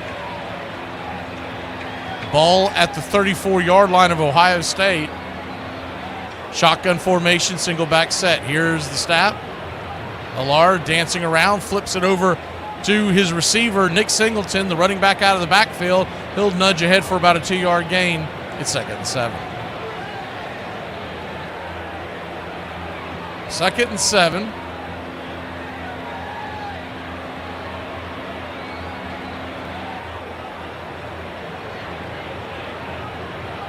Man, I'll tell you what, Singleton really got clipped in half. Got hammered at about waist high, and it kind of diced him in half. Here's the shotgun snap, 2nd and 7. Allard flips it over to the right-hand side. Singleton has it once again. He will rush his way in and out of bounds, and he is very close to the Ohio State 10-yard line, and it is a Nittany-Lion first down. Good afternoon, Donovan and John. Good to see you. Anyone else in the chat? Jump on in and say hi. I know a lot of y'all listening on external radio. We are on youtube.com/@BravesCountry. If you are listening on radio, you want to jump into the chat. We're going to open it up over on the Facebook side as well.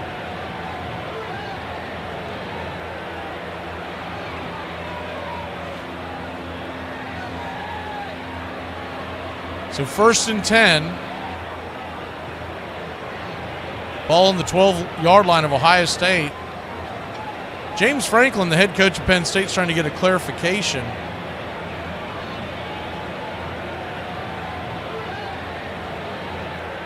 Ball at the 12-yard line. 1st and 10.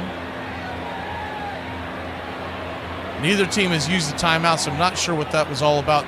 3 seconds on the play clock, and here's the snap. Shotgun fake. Flips it over to the right-hand side, and the pass is caught by Harrison Wallace. Short gain, 2nd down.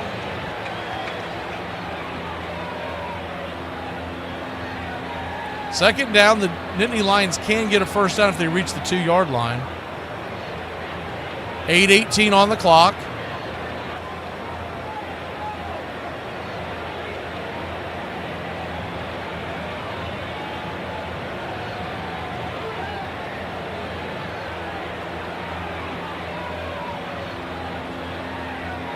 Once again, another delay. 8:18 on the clock. Long first drive for Penn State, starting the game here.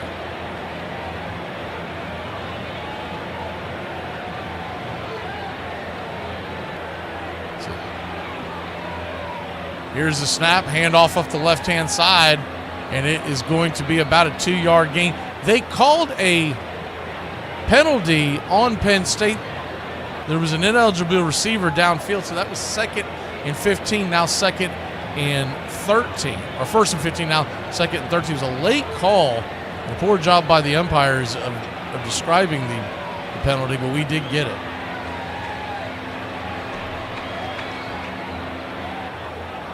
Second and 13. Shotgun formation from about the 14-yard line of Ohio State. Here's the shotgun snap, run up the middle. Twisting his way is Katron Allen. And it's going to be 3rd and about 10, maybe about 7:25 on the clock. It will be 3rd and 10 from the 12-yard line.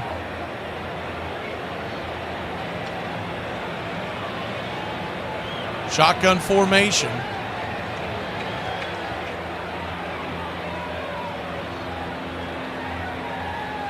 Single back set. Here's the snap. Millard drops back to pass. Fires it over to the right-hand side. In and out of the end zone.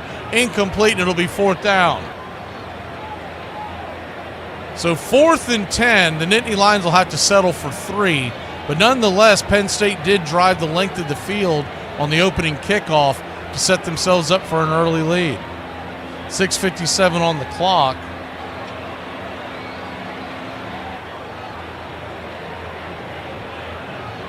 Nothing your score. 29-yard attempt by Ryan Barker. Number 94 getting set. 5 on the play clock. Here's the snap. The kick is up. The kick is through. The kick is good. And just like that, Penn State has jumped out to a 3-0 lead. When we return, the Buckeyes will get the ball, trailing by 3 midway through the first quarter.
Welcome back.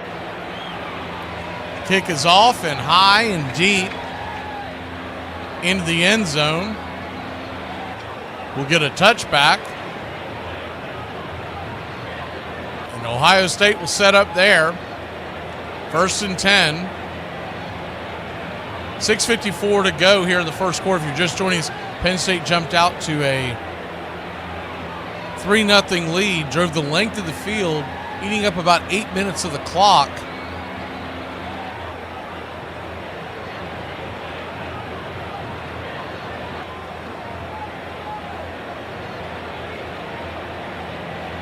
They'll take a quick timeout. Penn State.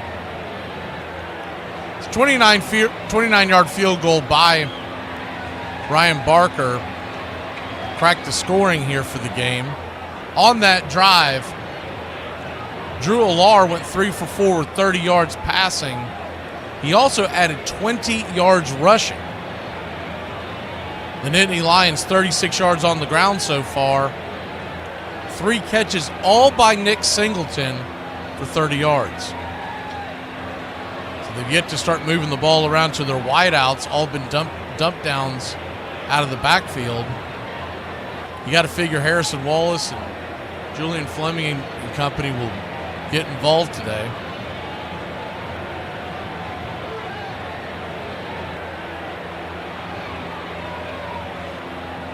$3-0 your score. Penn State leads it.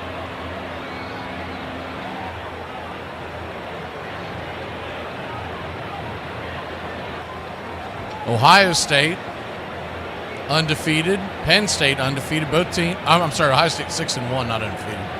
Penn State undefeated. Penn State 4-0 in conference play, and of course Ohio State had the loss at Oregon. They're 3-1. This is a big game for Ohio State. It feels like a do or die situation.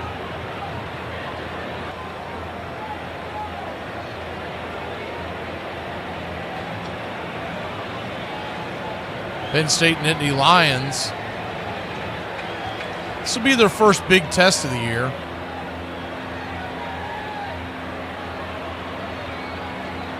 Injury report that is out there coming into this game. Rapalea, Saunders, Cunningham, Fisher, Robinson, Andrews, Gonzalez, Jackson.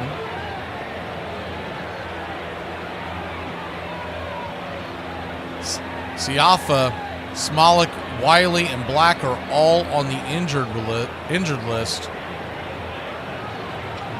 for the Nittany-Lions. We're just about set for Ohio State to take over the ball. Will Howard, the quarterback, number 18 in your program, and the Buckeyes, they're wearing their road whites, silver helmets. The Buckeyes on the left-hand side of their helmets. The Buckeye stickers. Red stripe down the middle. Ohio State takes it over. 1st and 10 at their own 25 after the touchback. Here's the shotgun snap, handoff up the middle, pushing ahead. About a 1, maybe 2-yard gain. We'll see what they give him. Quinshawn with the gain.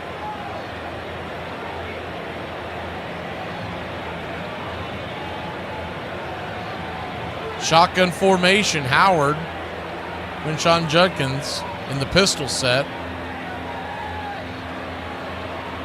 Man in motion to the right side. We're going left across on your radio dial. Here's the handoff. Judkins, once again, he will slip his way for about a 5-yard gain. It'll be Ohio State 3rd, and we'll call it about 4.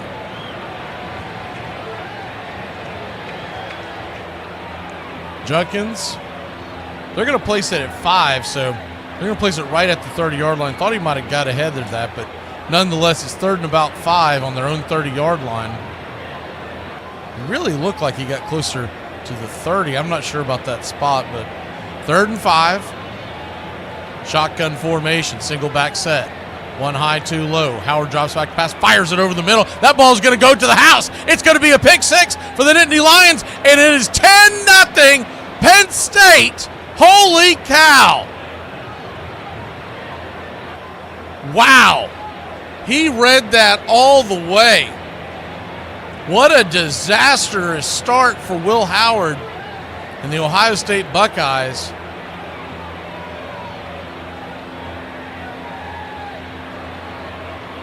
The interception.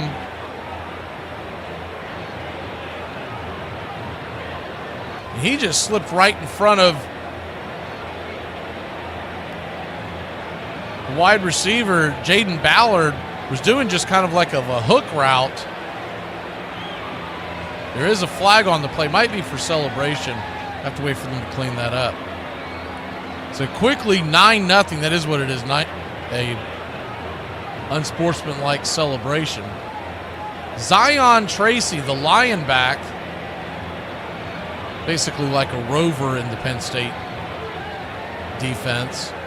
He's the one that jumped the seam, and it was a slant over the middle, and he took it to the house. So, wow. Miami 5-0. They lead Duke. It looks like they're about to punch in another score. So 9-0. Here comes the extra point. Barker gets it up, and time is called. There's a flag on the play. Is that a delay game or a false start possibly? Not going to make a whole lot of difference on an extra point in college football. Much more detrimental if you get that call in the NFL. I do believe it's time for college football to push it back.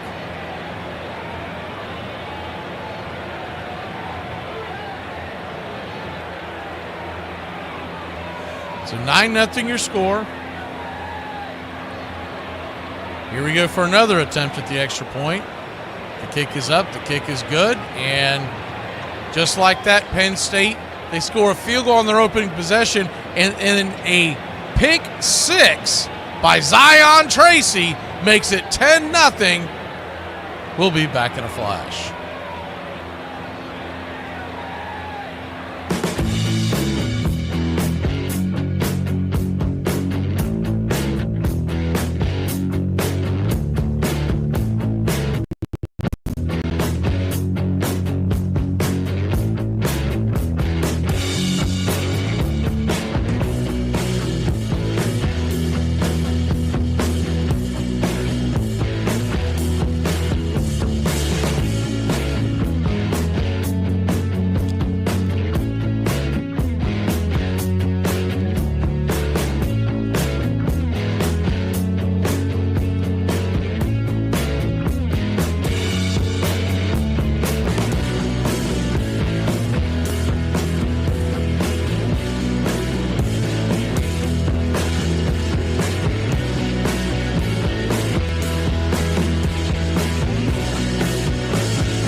welcome back. 10-10 your score.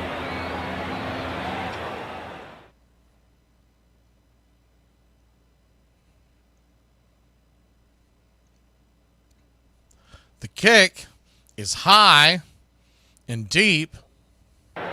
Here comes the return. Ohio State will try to return it. They're going to get stopped at about the 27-yard line. See where they give the line to gain. This forward momentum actually look closer to the 28. But I think they're going to spot them a hair short of that.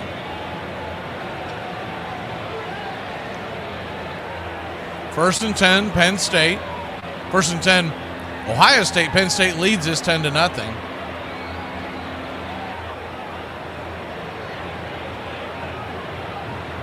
Will Howard back to work after the pick six. Wonder if they'll come right back out and throw to give him some confidence or run the ball. First and 10 at the 26-yard line. Swing pass over to the left-hand side. Ball is caught by the tailback, Quinshon Judkins, but he'll be stopped for no gain, 2nd and 10. 5:13 on the clock. Shotgun formation. Howard setting the receivers too high, too low. Single back set. Here's the snap. Drops back to pass. Fires it over to the right-hand side. This time it's caught for his intended receiver. Intended receiver on the play. Jaden Ballard, that's the man that they were trying to get to on that curl route. Getting words of encouragement. You wonder if maybe he cut that route short.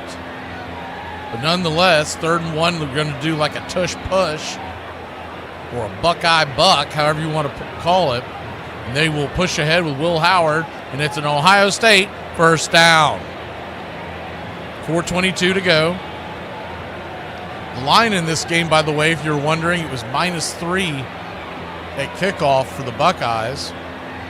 Penn State leading 13-0. And you're bored out in Vegas, 10-0 on the actual scoreboard. The over-under was low. It was 44.5. Shotgun formation, 2-back set. Pistol, hands up the middle. Twisting and turning his way down the right sideline and diving ahead for a first down is Judkins once again. Quinshon Judkins. Looks like a little bit of friendly banter between him and a Nittany-Lion. Looks like that was Tyler Warren after the play. 1st and 10, no flags thrown. Ball at the 48-yard line of Ohio State. Buckeyes trying to cross midfield for the first time this afternoon. 3:22 on the clock, ticking. 10 on the play clock. Here's the snap. Fakes the handoff, then pitches it out, and Judkins is going to go down the right sideline for an easy Ohio State first down. Looks like he rumbled close to 20 yards. We'll get it spotted here in a second. Deep into Penn State territory. Got pushed out at about the 30, so we'll call it about a 23-yard gain. Maybe 22. 1st and 10. They'll spot it at the 30-yard line. I'm telling you, both sides are getting kind of taken on the spot so far. Shotgun snap, pitches it wide to the right side. And this time,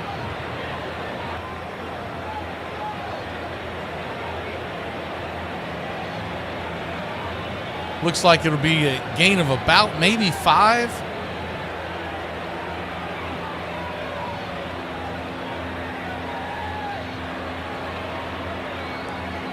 Travion Henderson with the carry. So 2nd and 5.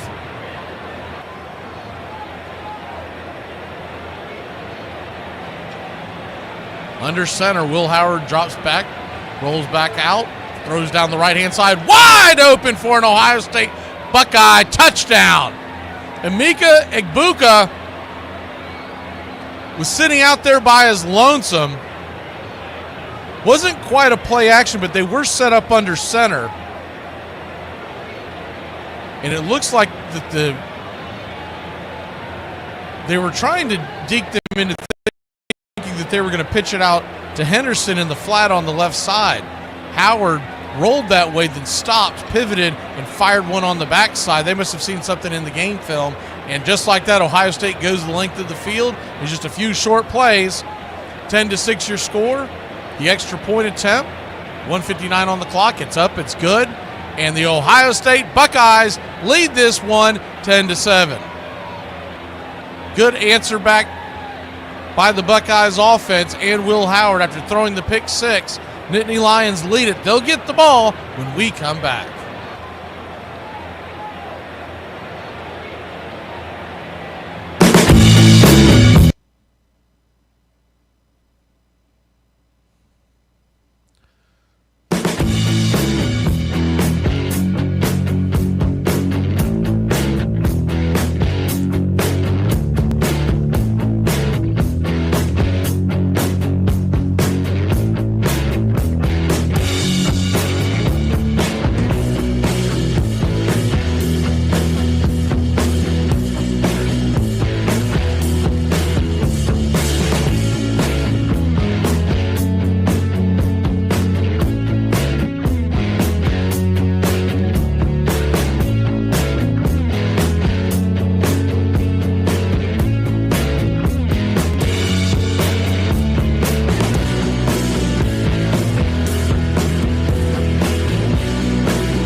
Welcome back.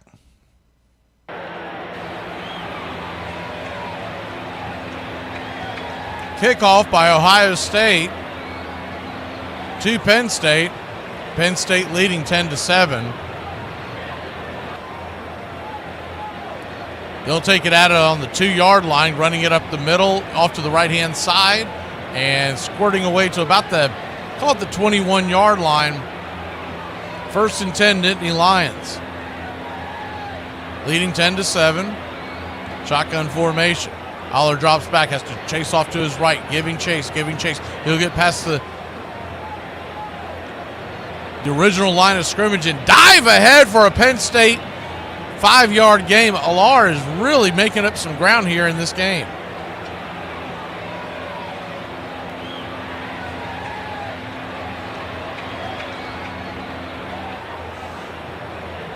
Good athletic ability by Olar.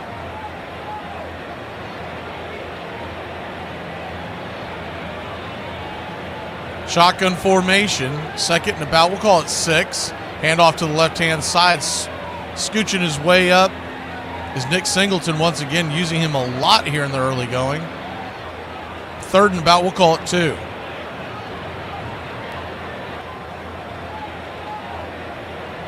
Third and 2, shotgun formation, single back set, 2 up high. You got the H-back on the right side as well. Single man off the left. Here's the snap, flips it up into coverage, and that ball's going to get swatted away. Wow.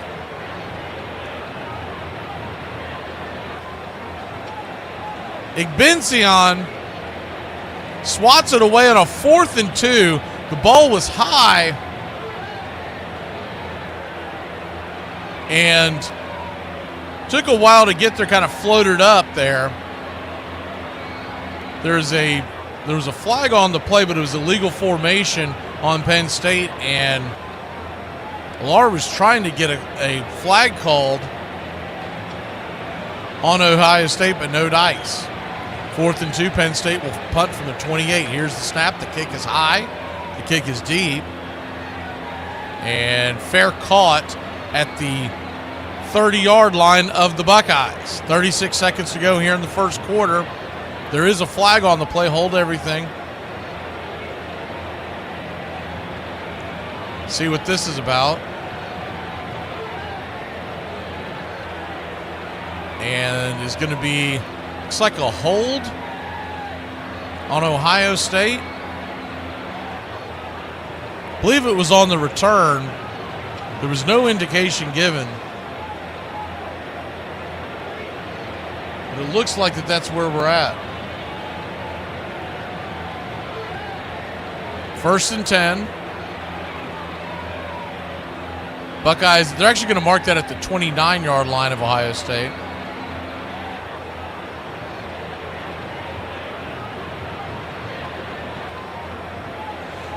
Ohio State trailing 10-7. If you're just joining us, Penn State scored on a pick 6 to take the early lead 10-0 after a field goal on their opening drive. Low snap. Howard drops back to pass, fires it over the left side. That ball was almost intercepted.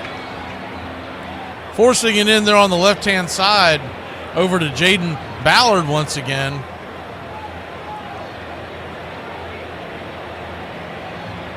The Penn State Nittany-Lions almost walked into another one. That was Washington getting his hand in there. Got his left hand in there on the ball. You're getting a little pressure on Howard that really has nothing to do with it. He's just forcing throws in. He's also tending to lock in on receivers. It's the first Penn State game we've done this year. First Ohio State game we've done this year.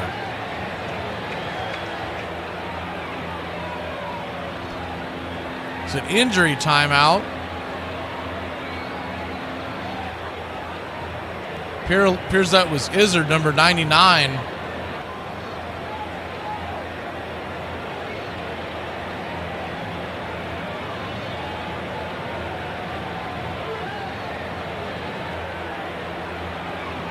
Shotgun formation.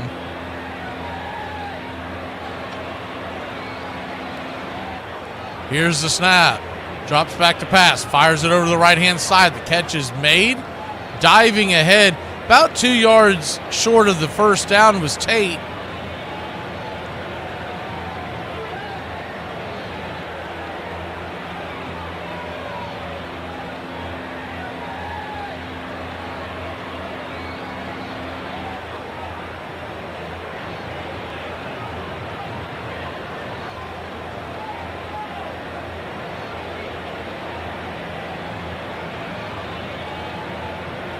Shotgun formation. Will Howard is going to call a quick timeout. So Ohio State will have the ball end of the first quarter is what it will be. So they didn't get the ball off in time. He was motioning like he wanted to call a timeout, but the quarter has expired. We will be back in a flash here as the Penn State Nittany-Lions lead the Ohio State Buckeyes 10-7. We head to the third quarter. Second quarter, excuse me.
Welcome back, Penn State, Ohio State. 3rd and 2, and flags are flying before we can get the snap off, so usually indication on the offense. No, it's going to be an offsides. It's pointing to the Ohio State side, but I think he meant Penn State. Oh, yeah, he definitely jumped offside. Number 11, the culprit, Abdul Carter, he leaped offside and was so far into the backfield, the call would have been unabated to the quarterback.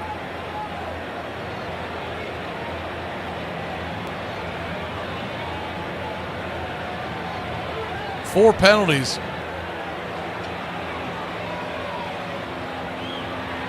Four penalties already here on Penn State for 30 yards.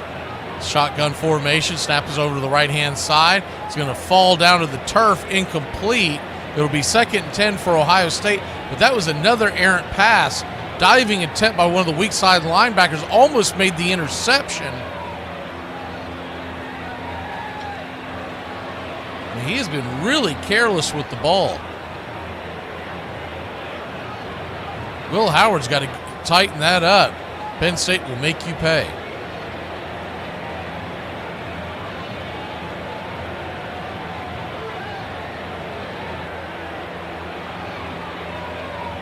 Second and 10.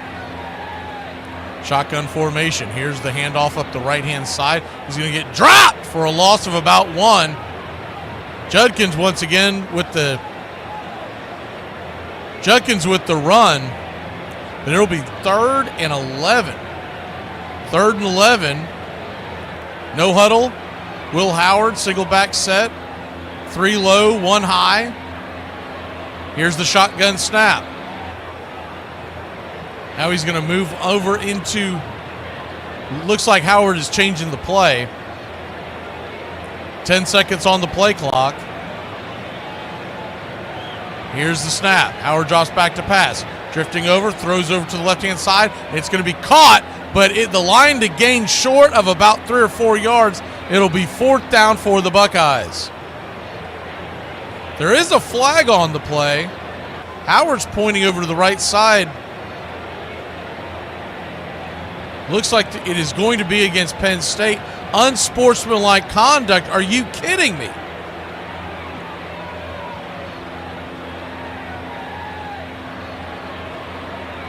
And it was Washington, the defensive back. What did he do? I'm trying to, maybe he said something? He got over the receiver.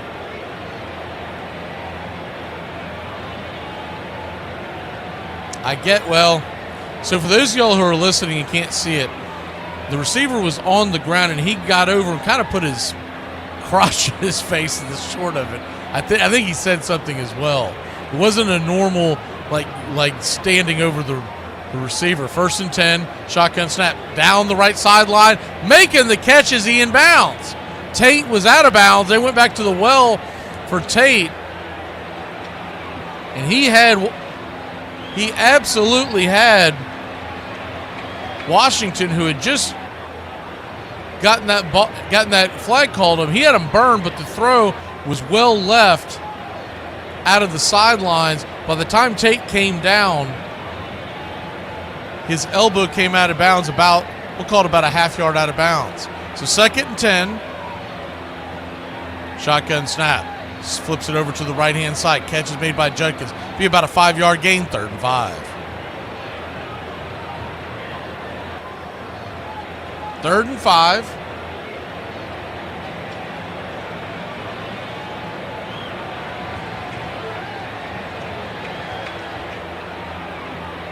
$13:22 on the clock. Will Howard, single set backfield. Looks like Henderson is the man in the backfield. He is. He will slide over to the right for protection. Shotgun formation. They're going to dump it out to the right-hand side, and Henderson is wide open. He's down the sidelines. He escapes one tackle, is going to get inside the Penn State Nittany-Lion, 20-yard line. Ohio State Buckeyes. Wow. They are moving the ball. There's been some miscues on the Ohio State side. Penn State took advantage of one of them with the pick 6, but Ohio State nonetheless is now in field goal range at the 20. They called him out at the 22, stepping out at the 22. 1st and 10, handoff up the middle to Henderson. He'll dive ahead for a 2-yard gain. It's 2nd and 8. 2nd and 8.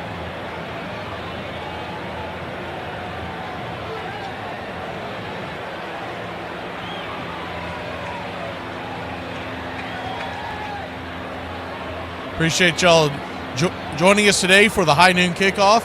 Please hit the like button and subscribe. We're here every Saturday for High Noon Kickoff. 2nd and 8. Fakes it off to the right. Flips it over to the left. Wide open receiver. And he is going to roll in for an Ohio State touchdown. Wow, was he wide open. Brandon Ennis, number 13 in your program, gives the Ohio State Buckeyes a 3-point lead. Howard fakes the handoff, almost a pitch, fakes the pitch over to Henderson, comes back over to Ennis, and the entire defense, interior defense, and the linebackers for Penn State bit on the pitch, leaving Ennis wide open. 13-10 your score. Here's the extra point. It's up. It's good. And it's 14-10 Buckeyes. We're here, just started the second quarter. We got a good one here in Happy Valley. We will be back in a flash.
Welcome back.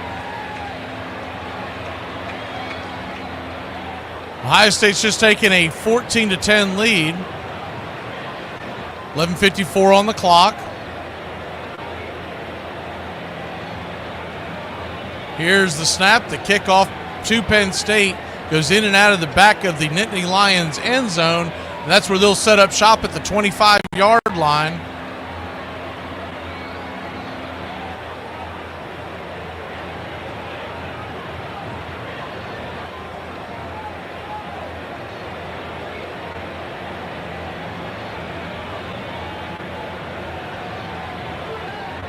Penn State jumped out to a 10-0 lead after a pick six.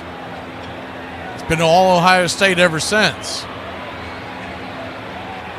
Ohio State 14-10 lead. Penn State chance to answer back. Here's the shotgun formation snap, and Alar's going to get dropped at about the line of scrimmage. Quarterback keeper. 2nd and 10.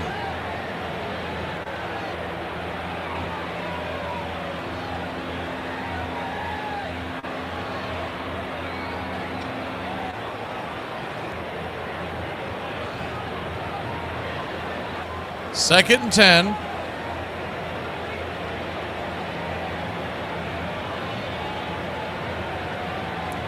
Shotgun formation, 2 in the backfield. Up back. Now the tailback goes in motion. Line at the 25-yard line. Lard drops back to pass, looking to his left, fires it over the left-hand side. It should be a Penn State Nittany-Lion first down. Good read by Drew Alar.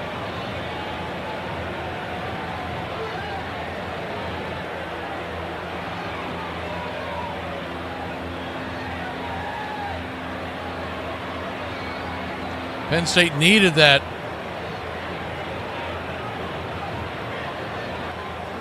first down. The last thing they want to do is give the ball right back.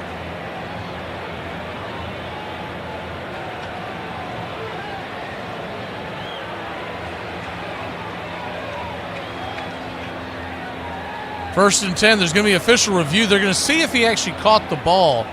It looked like he did.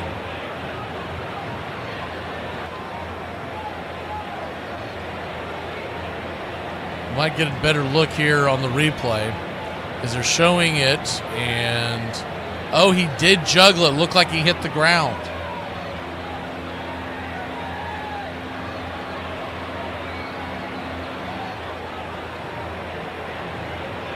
So we'll see if they do, in fact, overturn this. I would think that they will, looking at the replay. Does not look like he had possession. The ball was hitting the ground, and though he came up with it, it looked like that he trapped it.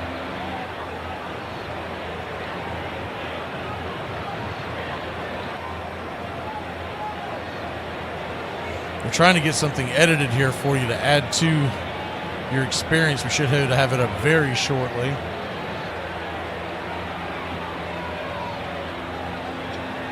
And the call is reversed. It's 3rd and 10, so big call there.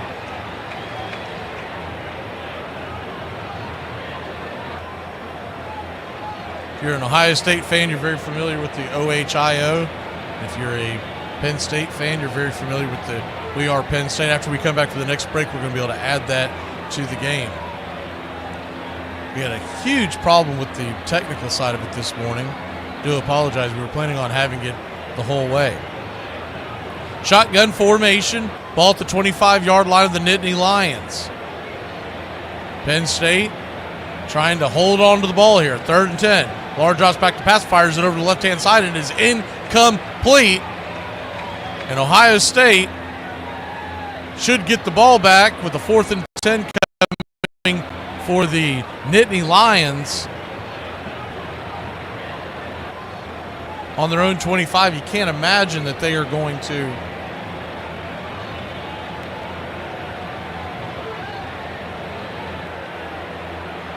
go for it here.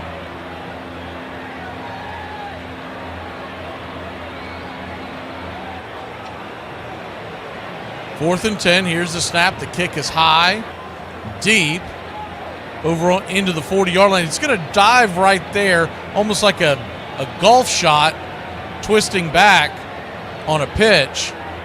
And Ohio State should get the ball at about the 42-yard line. We'll be back in a flash. They're going to break. We'll go with them. Penn State 10, Ohio State 14, second quarter.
Welcome back. Ohio State's ball. They lead it 14-10. Here's the snap off to the left-hand side, under center exchange, and it's going to be an Ohio State, about an 8-yard gain. Quick, nifty handoff to Egbuka. They're actually going to mark him a little short and say that the knee went down. So 2nd and 5, shotgun formation. Howard drops back to pass, and he's going to hold on to it, fires it over the right-hand side, in and out of the hands of Quinshon Judkins. Probably why he's a running back. 3rd and 5. Probably could have been a little better throw.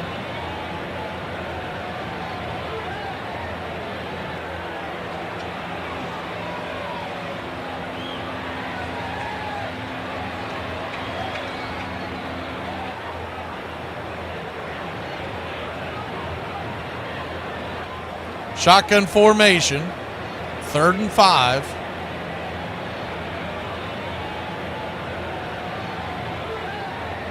Will Howard drops back to pass, fires over the right-hand side. Is going to get caught, but the receiver is going to be stopped about a yard short. 4th down. What will they do here? Nowadays, especially at midfield, you figure they'll go for it.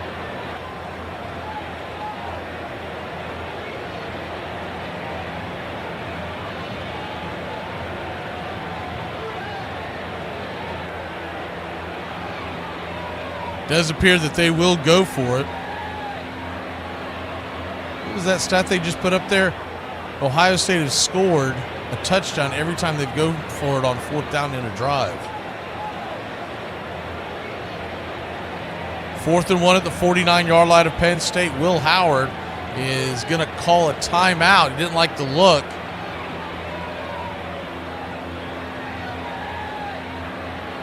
Second quarter, 9:25 to go. We'll take a timeout with the rest. We'll be back in a flash. 14-10 your score here on High Noon Kickoff.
They are at timeout. We're trying to load these files in that we were talking to you about. So give me 1 second. We'll get the sound back to you.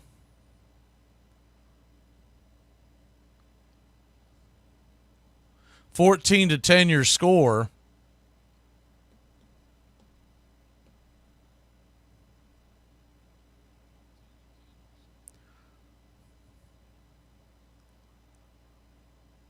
Ohio State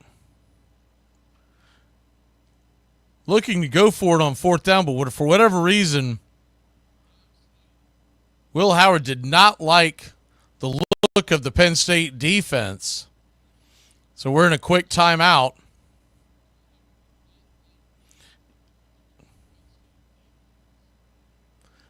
Next week's game is Texas versus Florida.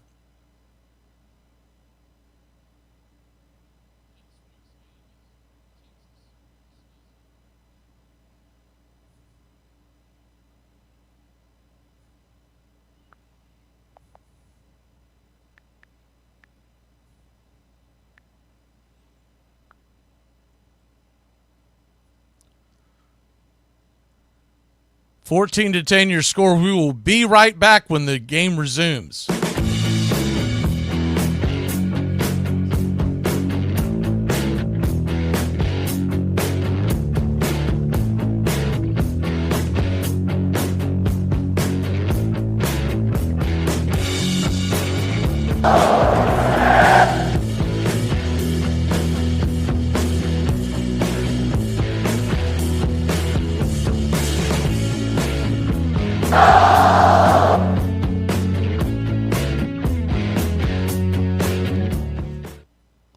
right, we are back from the break.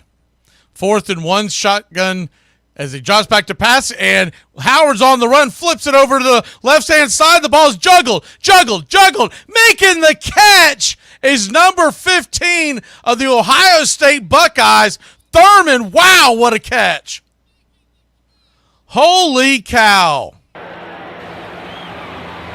Howard was giving chase by the defensive back who was coming in off the end, and he was able to keep the play alive long enough to find his man open on the left-hand side. About a gain of about 15, and it's an Ohio State first down.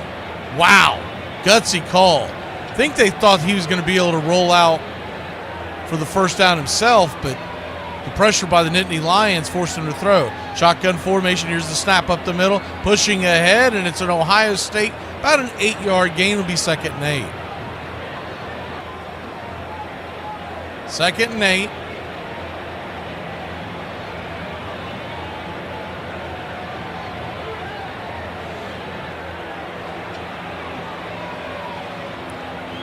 Ohio State leads at 14-10. They have the ball.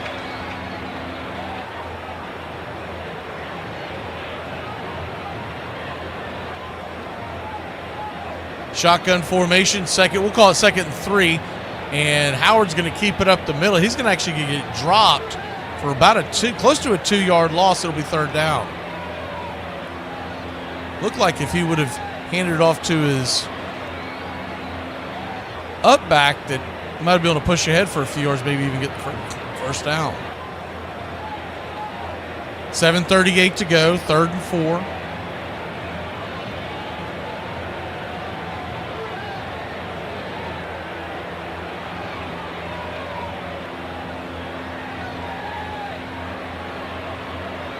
Shotgun pistol set formation for the Buckeyes. Call it 3rd and 4. Here's the handoff, handed off up the middle. Rumbling for an Ohio State first down.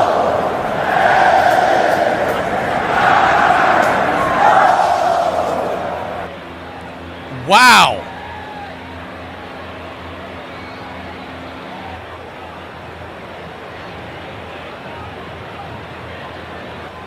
Just ran it up the gut. No one there to stop him.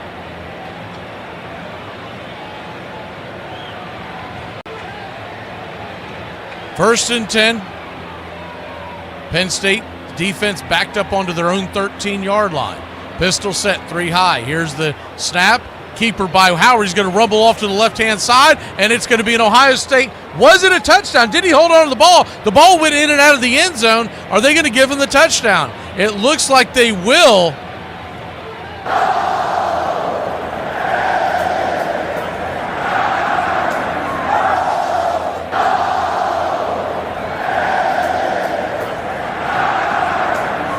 Wow. It is oh, no, he fumbled it. And he fumbled it out the back of the end zone. I think that's going to be Penn State ball. You see what they call here. If he's now he's inbounds and the ball goes out the back end. This could be another disastrous turnover by Will Howard and the Buckeyes. It hit his thigh. Is that right foot on the... If the right foot is touching...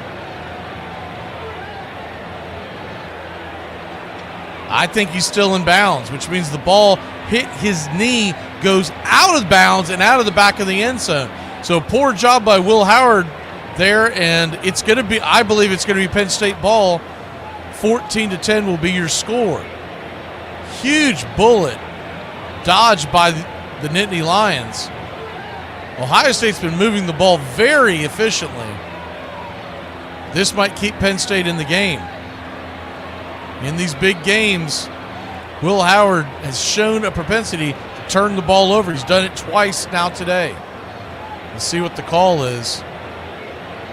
I just don't see how you give the ball. It's definitely not a touchdown, and I don't think you're going to be able to give it back to Ohio State. As it hits his knee, goes through the end zone, and the whole time he's still in bounds. Wow.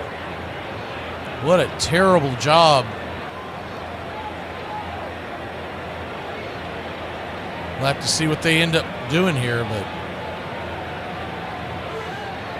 taking their time with the review. I really don't think it's that difficult. It looks pretty cut and dry. You're just joining us. Ohio State has scored a touchdown to make it 20-10. That's the call on the field. But it really does appear that Penn State is going to get the ball back on their own 20 after Will Howard fumbled it out the back of the end zone as he was about to go in. Here's the call on the field. And it's looking more and more like it is going to be Penn State's ball, and it is.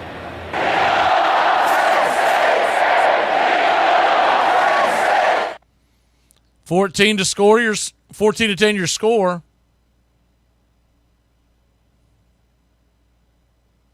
Penn State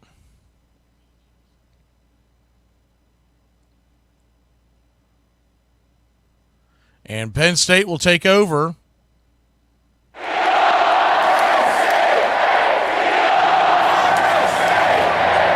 On their 20-yard line. Shotgun formation. Very fortunate to get out of that drive alive.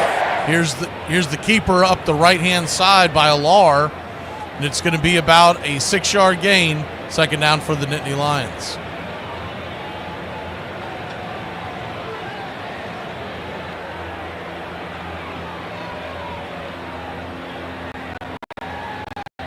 Second and about 3. I'm calling it a 7-yard gain. 5:56 left on the clock. Shotgun formation, handoff up the left-hand side. Caton Allen, number 13, rumbles up the left side, and it's 1st and 10. Penn State.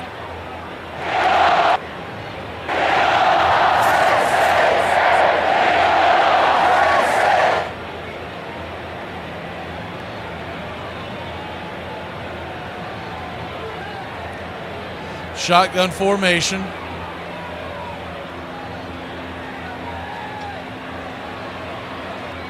Look, a bit of a trick play, like a swinging gate. Here comes a snap to the left side, and the run is going to be made about a 6-yard gain for the Nittany-Lions, second and about 4.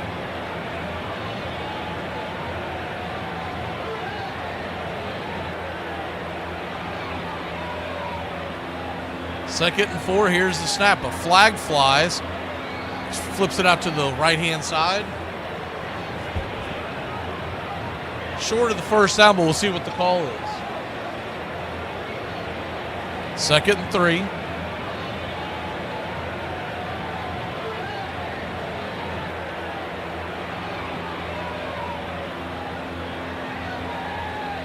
It is going to be a flag on Ohio State, and it's going to be a Penn State first down.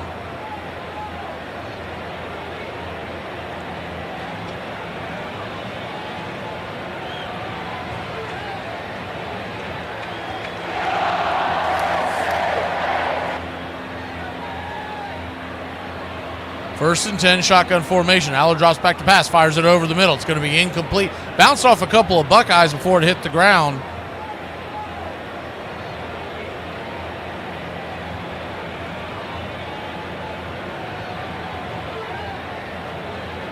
Second and 10, 4:33 to go on the clock here in the first half.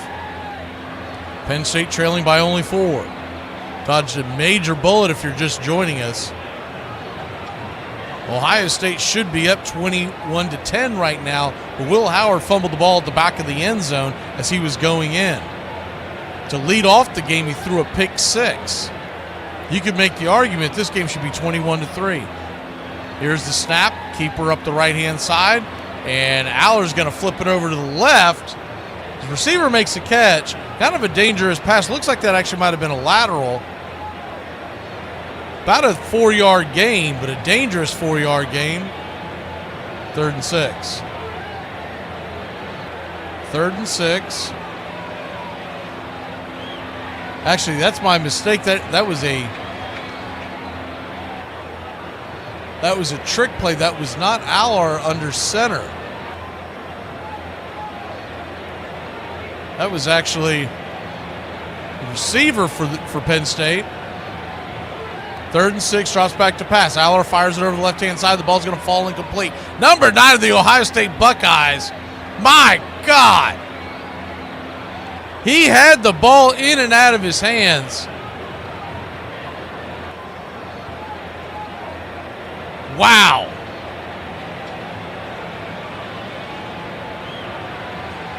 Take another look at that.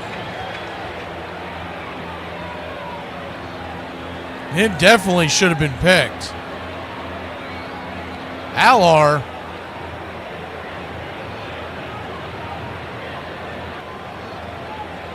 having a hard time picking up the pressure. Here's the snap on 4th and 6. They're going to punt it deep into the Ohio State end zone, and that's where the Buckeyes will get the ball back.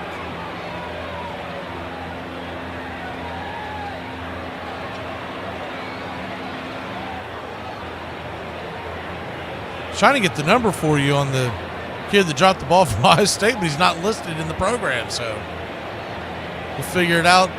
If we do figure it out, we'll let you know. I guess it's not just updated. I'm sure he's here, but they don't have the updated number for him.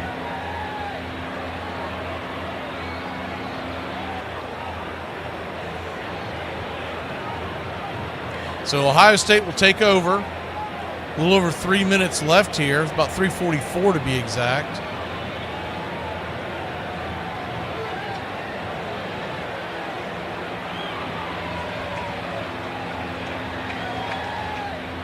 Here's the snap off the right-hand side. Run by Judkins, gain of a few. It'll be 2nd and long.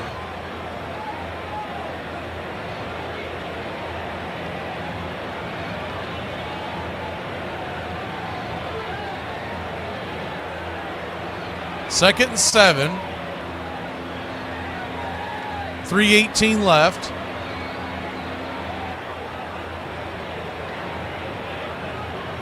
Ohio State leading by 4. Here's the snap, hands it off to the right-hand side. Judkins will be dropped behind the line to gain. I think he's actually going to lose a full yard. It'll be 3rd, about 7 or 8.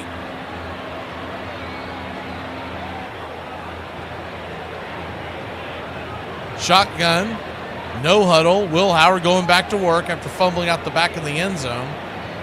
Ball at the 23-yard line of Penn State.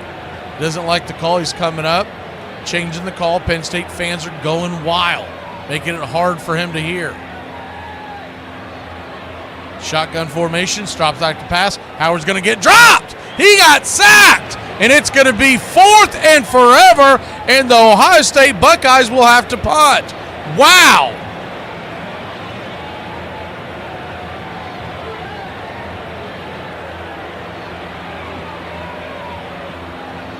Holy cow. Coming off the edge was Abdul Carter. Came shot out of a cannon. Will Howard never had a chance. So just like that, Penn State should get the ball back in good field position. We're at the 2-minute warning. We'll be back at a flash here on High Noon Kickoff on a Saturday afternoon in November.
Welcome back. 4th and 15 from their own 15. Ohio State steps up to punt with 2 minutes left. Here's the snap. The kick is high. End over end punt. And Penn State's going to try to run it back. He's going to get caught and dropped at about midfield. Gain of about 7.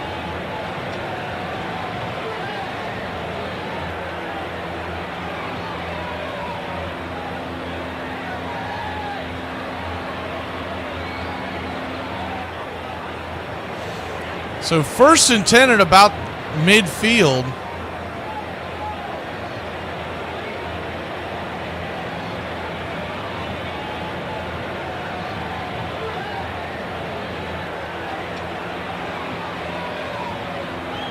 Shotgun formation, we'll call it the 49-yard line. Here's the handoff off the left-hand side. Twisting his way for about a 2-yard gain. It'll be 2nd and 8 for the Nittany-Lions. Once again, that was Nick Singleton on the carry. He has really been used quite a bit in this ball game. 2nd and 8. Snap, drops back to pass, fires it over the right-hand side. Catch is made. It's going to be 3rd and short, 1:15 left in the half.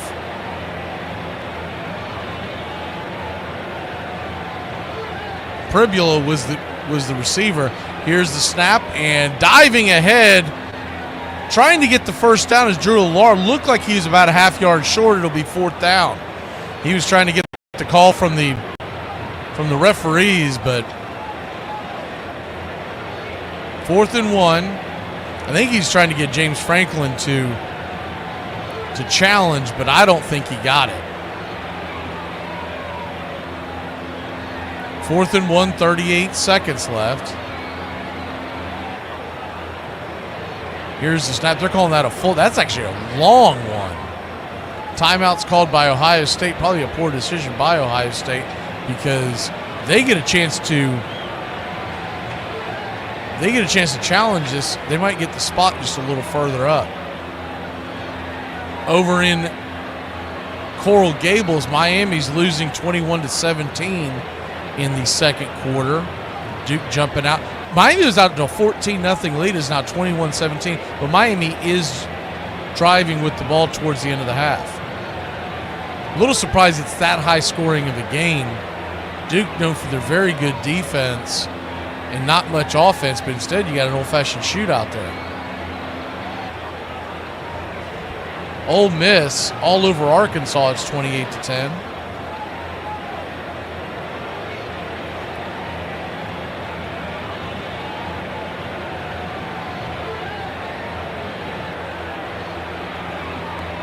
Here's the snap on 4th and 1, diving ahead. If they've got that line to gain correctly, he did not get the first down. We'll have to see where they actually spot it. They handed the ball up the middle to Singleton. I think they've got that line to gain incorrect. It looks like he got a first down if I'm looking at the chains. And they did get a first down, so it's 1st and 10. Penn State will use a timeout. 26 seconds. They haven't been great on clock management. They got the ball at midfield. It took them a minute and a half to get a first down. Now the ball with 26 seconds left. 2 timeouts, but you're still on the outside of Barker's field goal range. I think they were playing scared, meaning they didn't want to hurry it up because if they didn't get the first down, they want to punt back to Ohio State, but Ohio State would have been pinned in their own territory. Very bad clock management by Franklin and company. Nonetheless, 1st and 10 at the 38-yard line. Shotgun formation. Allar drops back to pass. He's going to keep it. He's going to rumble down the right-hand side and make it all the way down about the 23-yard line of the Buckeyes. It's going to be a first down for the Ohio State Buckeyes. I mean, for the Penn State Nittany-Lions, excuse me.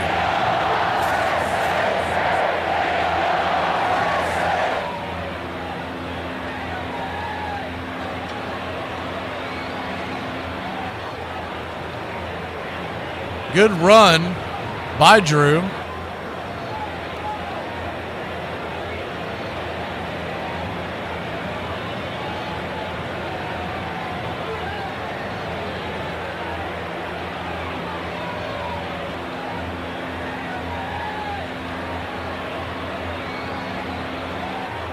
So 1st and 10, but just 16 seconds left.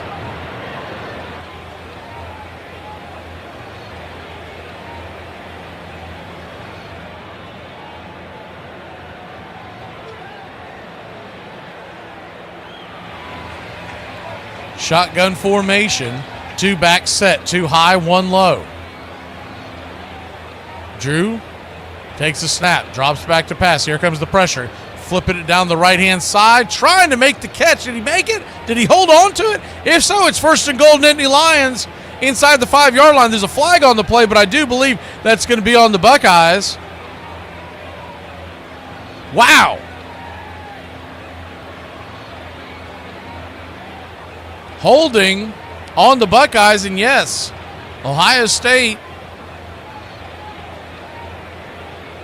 backed up now. They're shattered their own end zone. That will also stop the clock. That was a heck of a catch. Shotgun formation and back of the end zone. Is that a touchdown? Looks like he's in. They're going to say he's out.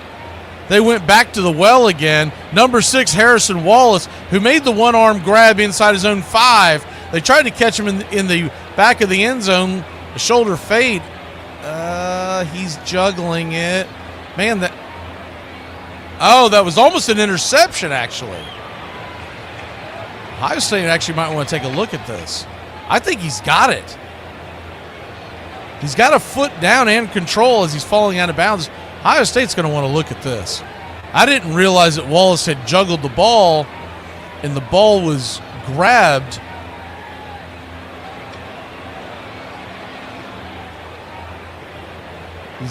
Davison Benson, who was diving out the back of his end zone. First of all, there was an offensive PI. He got shoved in the face. But yeah, he picked that ball off. Now, to be fair, the umpire on the call had a really bad look. But the man in the back of the end zone who's calling it incomplete, that's the one that I got an issue with. How do you call that incomplete? I'd say one problem is you have too many guys who are well past their prime calling these plays in college football. I think you're going to get an interception, which is a huge play, turns the game. Another big turnover. Ohio State could be dodging a major bullet.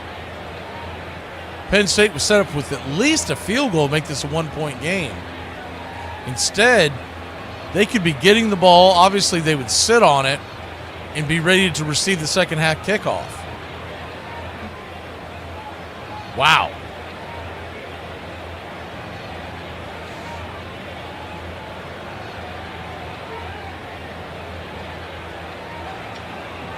Unbelievable.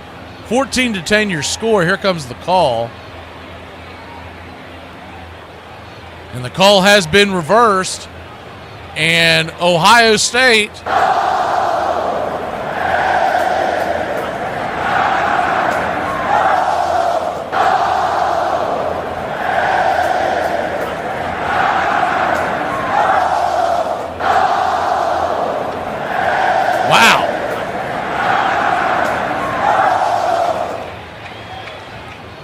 Ohio State will get the ball back.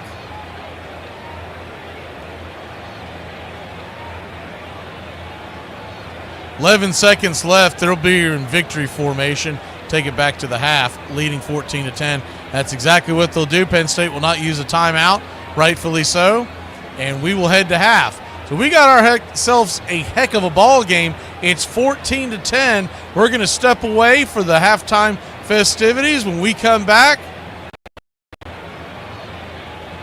Ohio State, Penn State got a knuckle buster here in Big Ten action.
Welcome back.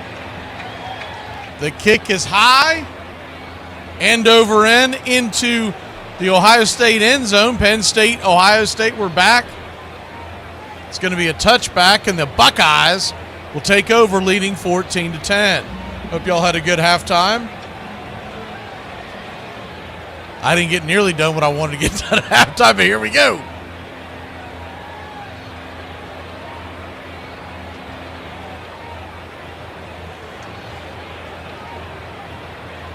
Much different getting used to doing these football games as opposed to the baseball.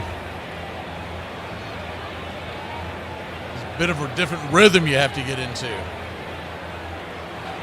Shotgun formation for the Buckeyes on their own 25-yard line. Here's the handoff. No, it's going to fake the handoff. Will Howard's going to shoot up the sideline for an Ohio State first down.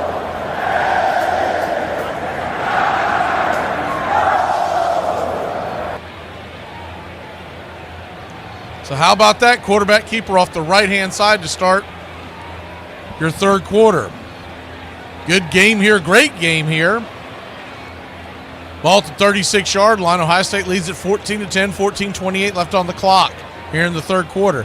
Here's the shotgun snap. Fakes the handoff, flips it over to the left-hand side. Wiggling and squirming his way up to the 49-yard line of the Penn State Nittany-Lions, crossing midfield.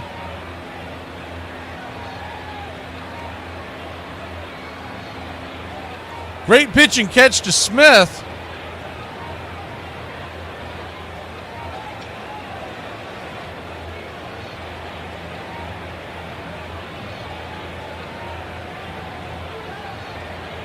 First and 10.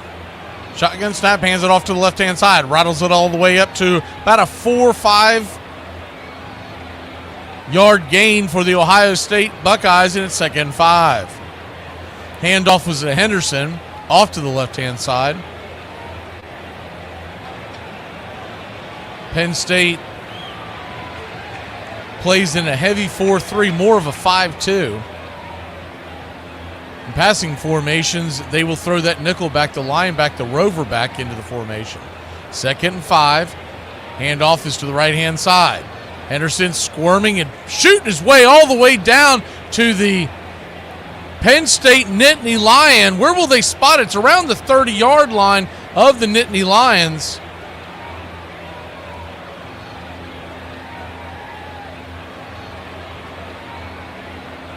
They have come out rolling. Looks like it's about the 32. See where they actually spot it. 1st and 10 for the Ohio State Buckeyes.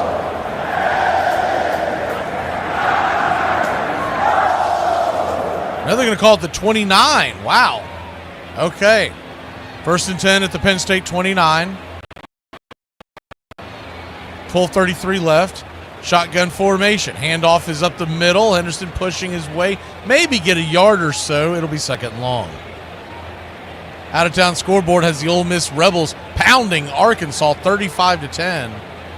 They're just beginning the third quarter there.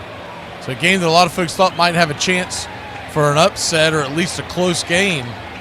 It has not been that. I've seen a couple of the highlights. They've just been scorching the Arkansas secondary. Jackson Dart faring much better than what Tennessee's offense did against Arkansas in Arkansas. 2nd and 8, the snap, the pitch over to the right-hand side. The catch is made.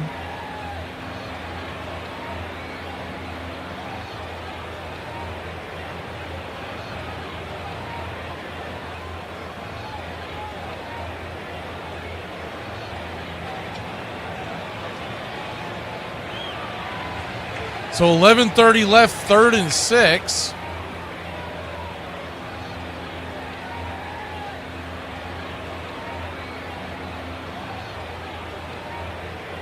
Shotgun formation. Howard drops back to pass. He'll try to take off and run, flips it to Henderson. Henderson catches it, dives ahead. Looks like he might have a first down. The one question I would have, was Howard down before he threw the ball? He was falling to the turf.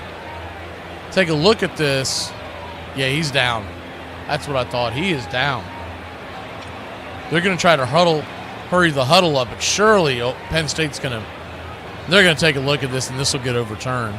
So it'll be 4th and 6 curious which way they go with this. Do they try the long field goal?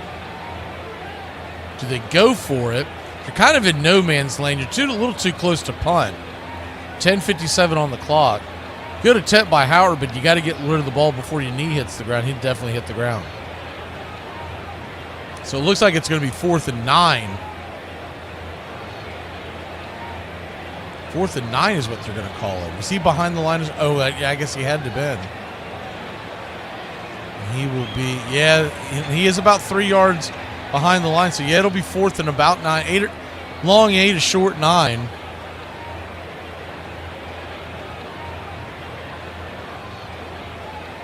Be about at the Penn State, the 27-yard line, 28-yard line, somewhere in that neighborhood. Duke still leads Miami 21-17. That game is in the third quarter. Hit the out-of-town score, but it looks like they are going to try to. Jaden Fielding is going to try a field goal attempt. 16 seconds on the shot on the game clock. Here's the kick. It's up. It's long enough. It's high enough, and it is good. 17-10 Buckeyes. 10:40 left here in the third quarter. We got ourselves a great one here in Happy Valley. We'll be back in a flash. High Noon Kickoff right here on BCR Network.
Welcome back.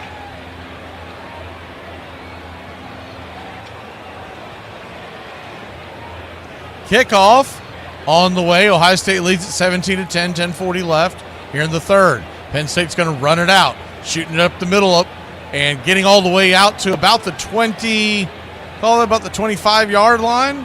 1st and 10, Nittany-Lions.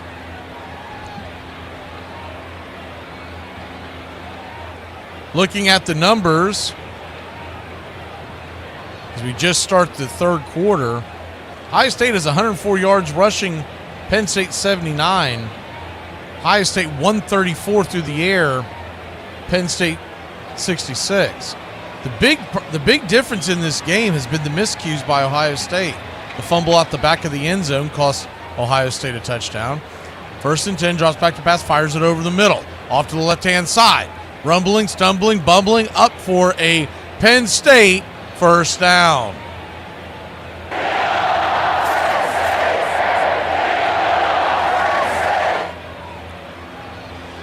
$10:16 left here in the third. If you're just joining us, Ohio State down 3-0 in the first quarter, their first possession, second play of the game, they threw a pick six to make it 10-0. Ball is handed off to the left-hand side, dropped behind the line of scrimmage. Might have gotten the nose back up to the original line at 2nd and 10. Then Ohio State came roaring back, scored 14 unanswered, had a chance to go ahead 21-10. Will Howard was falling into the end zone and fumbled the ball, banged off his leg, went in and out of the end zone. Penn State would then get the ball, go down the length of the field as the 2nd and 10, snap off to the right-hand side, fires it over to the right. It's going to be a Penn State first down. Allard finding his man. Wide open in the middle of the field. Harrison Wallace, he's gone to him several times today. That's his first catch. Ball's just past midfield. Then Ohio State was able to intercept a pass to end the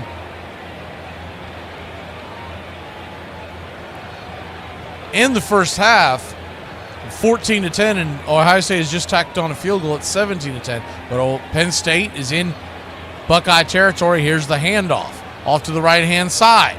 Once again, that's going to be Nick Singleton. He'll get a few yards out there. It'll be 2nd down. You take those points off the board, or at them, however you want to look at it.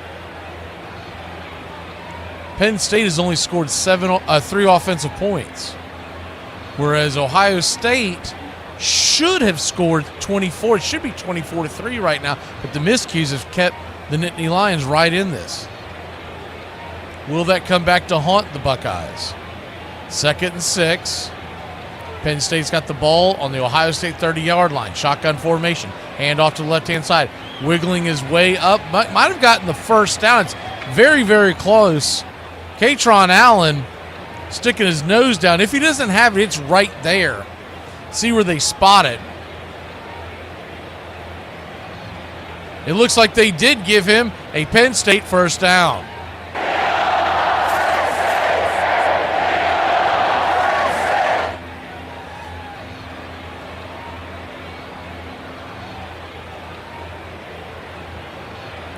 First and 10. Shotgun formation. 3 up top. Here's the handoff. Right up the middle. Squeezing through for about a 2-yard gain. It'll be 2nd and 8. Looked like that was Allen once again. Katron Allen with the carry. Allen now with 21 yards rushing on the day. Drew Alar, the quarterback for the Penn State Nittany-Lions, he has 41 off of 6 carries. Ohio State has 2 men, Judkins and Henderson, both over the 40-yard mark. Shotgun formation, pistol set. Here's the snap. Oh, we got a little trickeration, whipsy-do. Faking the end around and getting pushed out. Looked like they did not even get a yard out of that. There's a lot of stuff going on there with not a lot of gain.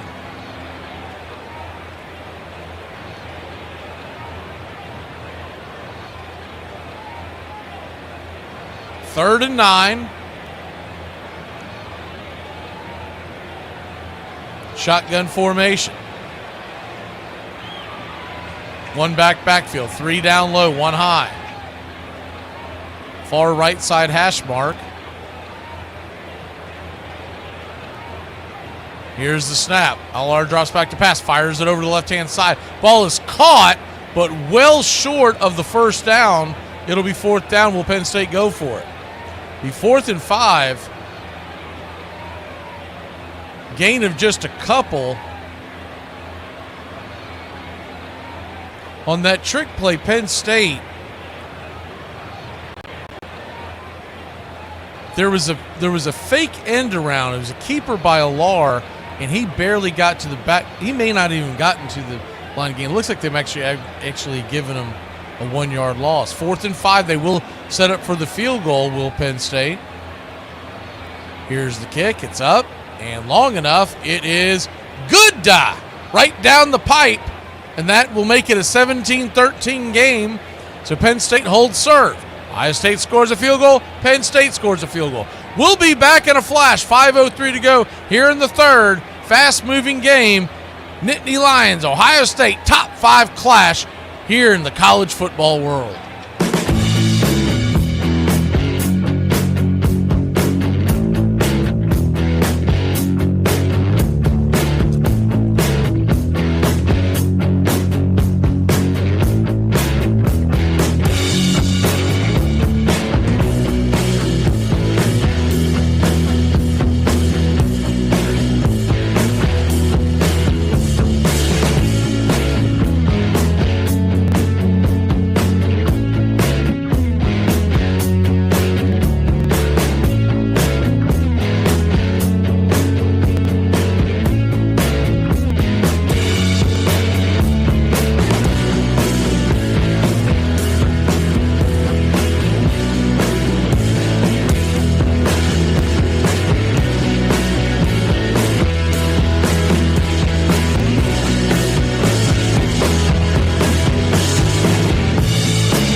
Welcome back. Ohio State leads this one 17-13. Game still very much in question.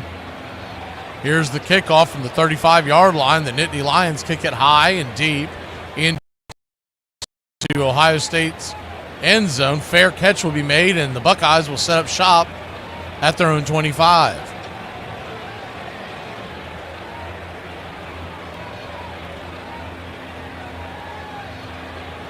Four-point lead for the Buckeyes.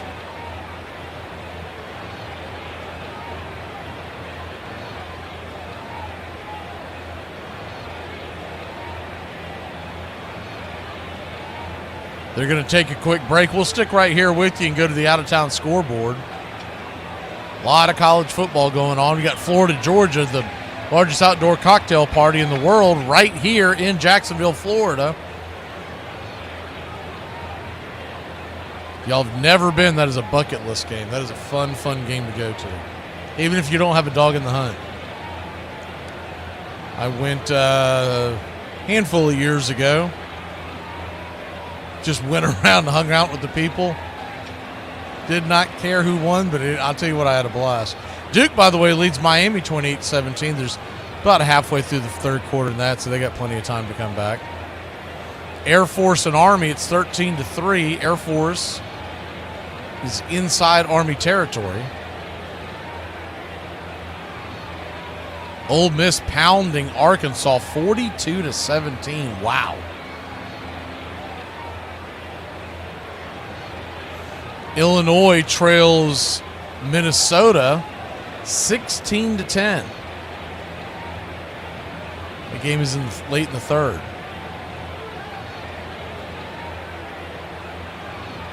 Other games that are not in the top 25 action. Get to those here in 1 second. Next week's game will be Florida versus Texas right here on the High Noon Kickoff. Thursday night, we're going to bring you Once Upon a Pastime series, Pete Rose. The Curious Case of Pete Rose to the Hall of Fame. We'll be doing those Thursday nights all during the Major League Baseball offseason here on Braves Country Radio. And Friday, we'll begin our Braves Country Today. For all you Atlanta Braves fans or Major League Baseball fans, we're going to talk everything in the world of free agency. Of course, we'll have a lot to talk about with the Braves. Already they have traded Jorge Soler. And what that means for Atlanta. I think there's a lot to unpack on that one.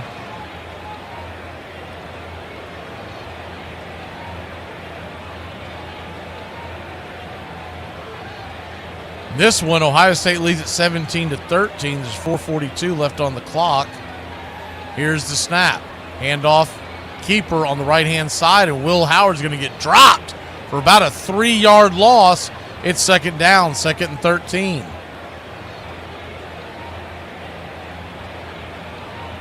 Second and 13.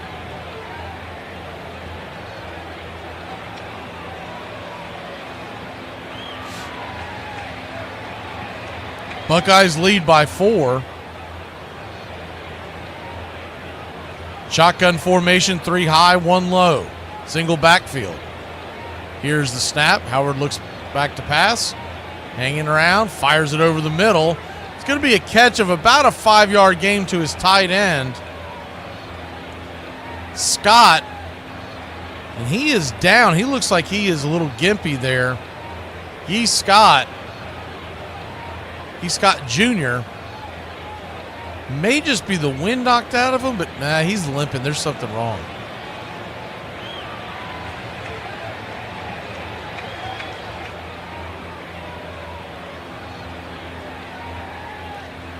He's limping off to the sidelines.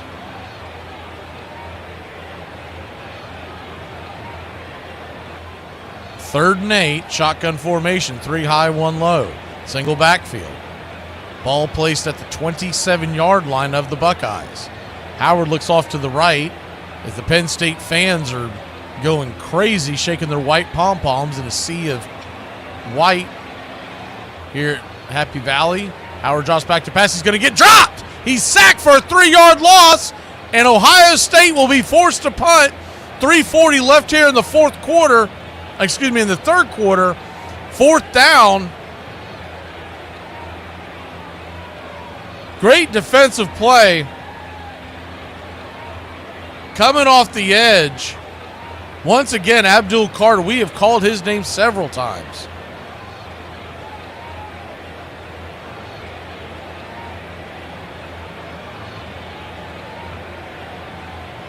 So 4th and 12. Just over 3 minutes left in the game. Ohio State sets to punt. Here's the snap. Here's the kick. Whoa! Almost a block, but he gets it off. End over end punt. Ball is caught at the 25-yard line. They'll roll it up there all the way up to the Penn State 39, and that's where the Nittany-Lions will set up shop when we come back. Penn State trails by 4, but they've got the ball. 3:49 left here in the third.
Welcome back.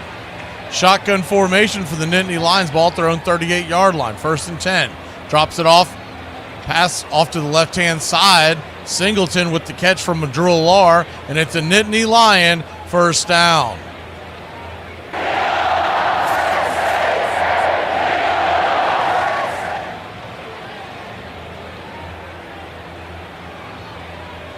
First and 10.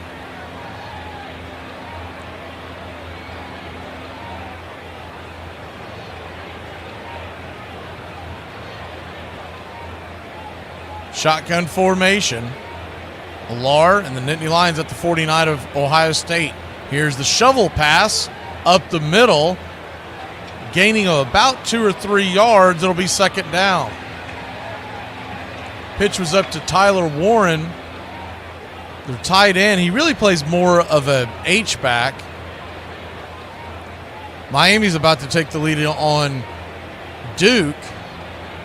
In fact, I believe they just did. It'll be 32 to 28 Hurricanes after that touchdown.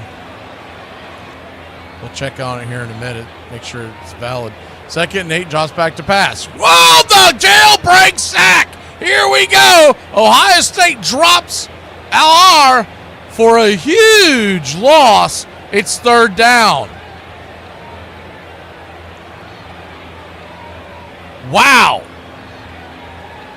It was a delayed blitz up the middle, and Alar, who had a man open on the left side, he could have just dumped it off. I think he had that deer in the headlight look.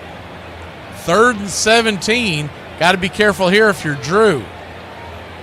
Trying to get the ball into field goal range, but you don't want to turn it over. 3rd and 17. Draws back to pass. A little pressure. They're going to get him again. They're going to get him again. He's sacked. Sacked, Ohio State. 4th down and forever, and they'll have to punt. Wow.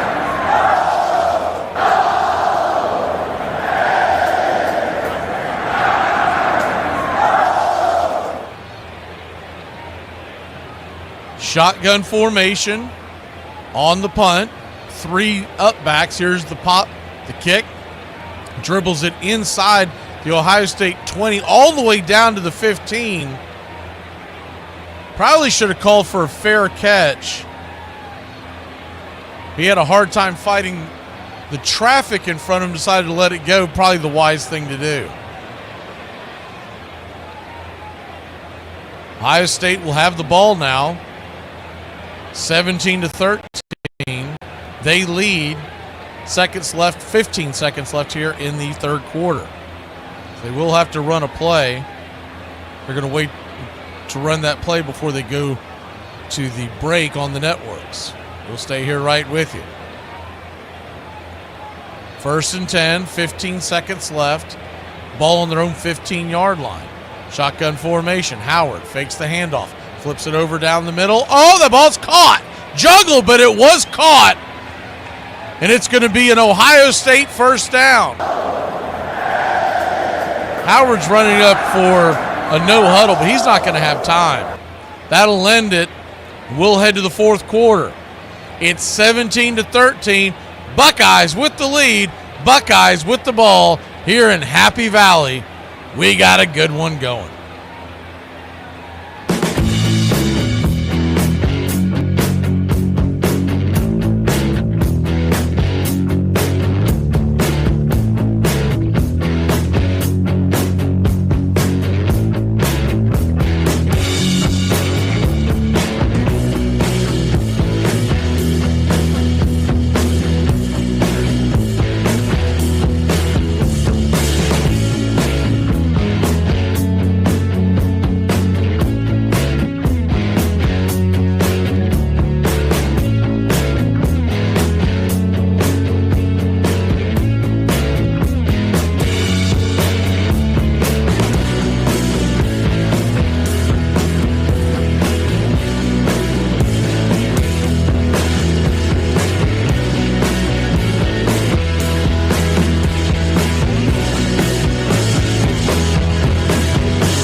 Welcome back.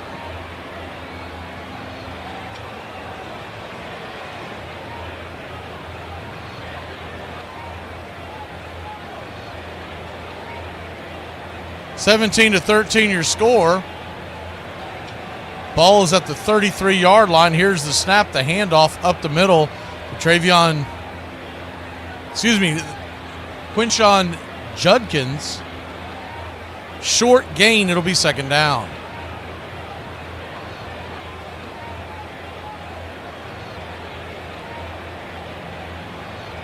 Second and 8. 14:29 on the clock. We just started the fourth quarter. We're going right to left across your radio dial. Ball at about the 35-yard line of Ohio State.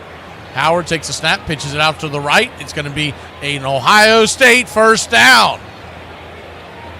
Judkins pushed ahead for about a couple extra 3 or 4 yards on that run.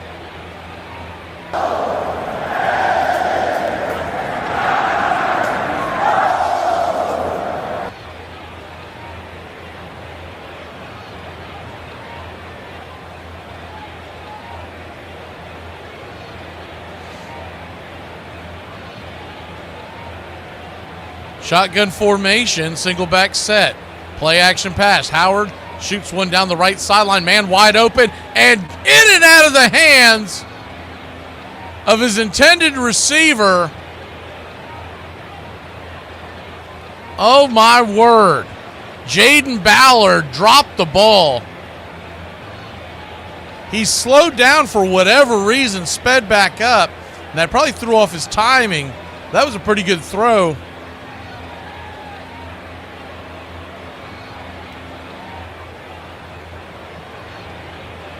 Wow. So second and 10. 13:34 here on the clock. Shotgun formation. Ball at the 49-yard line. Fires it over the middle. That ball is caught, and it's going to be an Ohio State first down.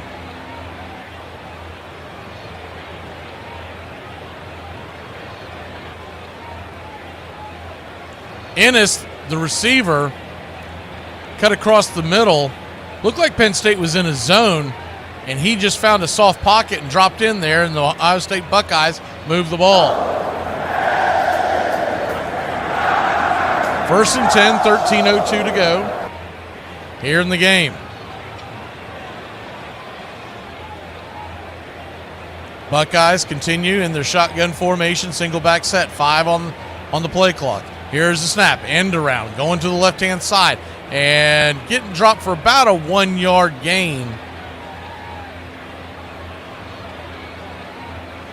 It'll be second,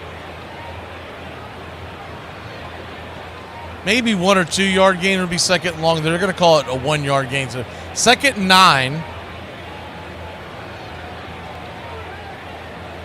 Second and 9, 12:22 to go on the clock here in the fourth quarter. Buckeyes trying to move the ball. 38-yard line of Penn State. Under center this time is Howard. He'll drop back and roll out, fires it over to the right-hand side. Making the catch is Judkins. Looks like he fumbled the ball. The ball is out, the ball is loose, and Penn State is recovered at about midfield. We'll have to see if the play stands.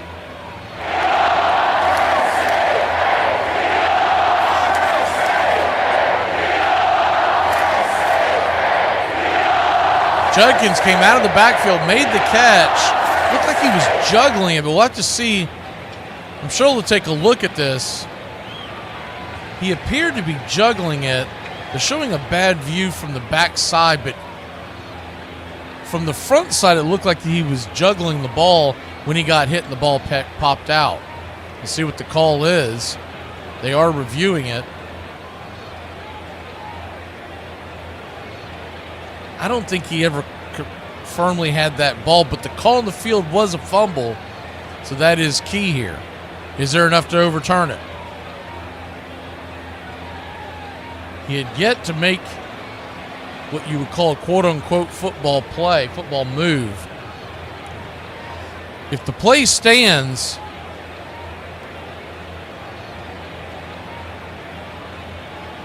It'll be a fumble recovery for Penn State, flipping the field. The Nittany-Lions would set up shop just past midfield at about the Ohio State 46. But Judkins, even as he's trying to secure the ball before he gets hit, the ball starts to move. So we'll have to see how they play this out.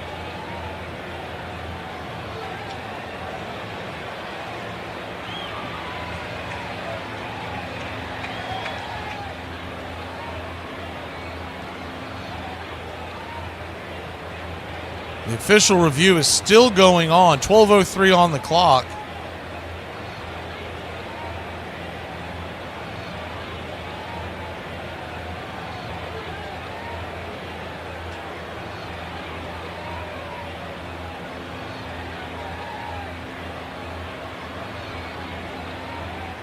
Fourth quarter, huge call here. If Ohio State keeps the ball, they're right there in the striking distance. If not, it flips the field, and it looks like the call will be overturned. So Ohio State will catch the ball, will keep the ball, but it is 3rd and 9.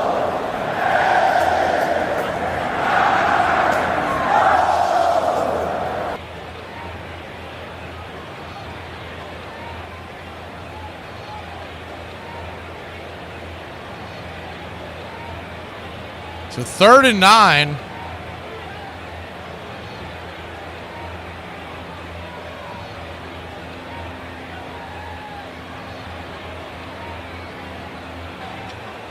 Shotgun formation.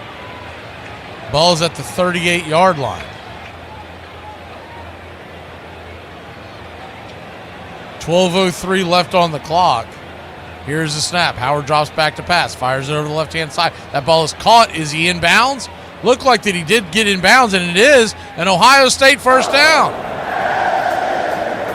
Jaden Ballard this time does make the catch. Kept the 2 feet down. Only needs 1 in college, but got the toe tap down before he hit the sidelines.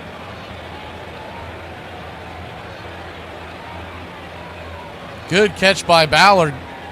Solid throw by Howard, and the Buckeyes have the ball at the 24-yard line. Shotgun formation. Here's the handoff up the middle. Henderson will get stopped. Got back to the line, not much more. It'll be 2nd and long.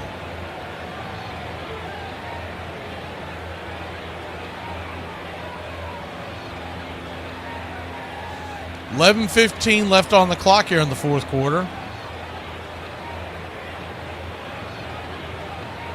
Nittany-Lions trying to form a stop here, stay within a touchdown if they can force a field goal.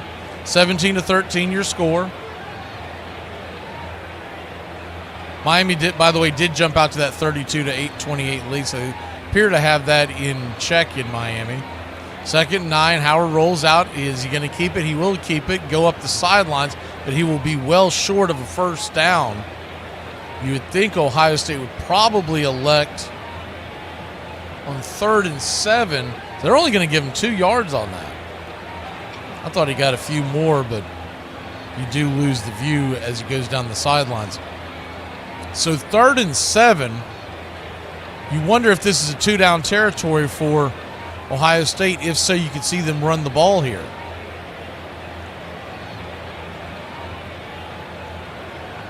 Third and 7. Here's the snap and pushes ahead. About a 3 or 4 yard catch. His quick slant over the middle to Gee Scott. Remember, he came out of the game earlier with an injury, and he dropped the ball.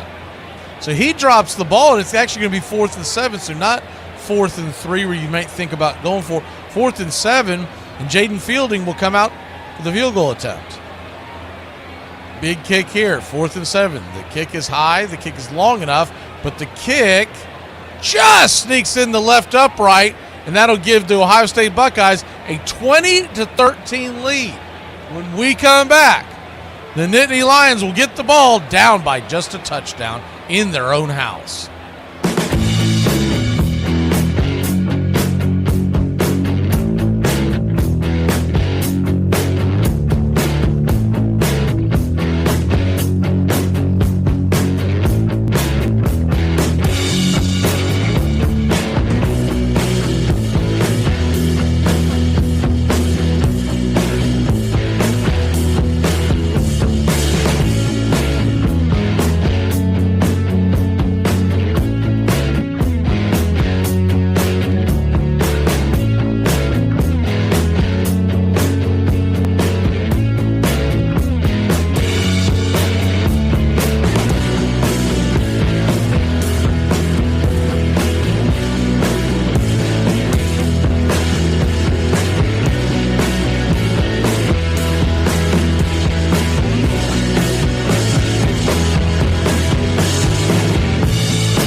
Welcome back.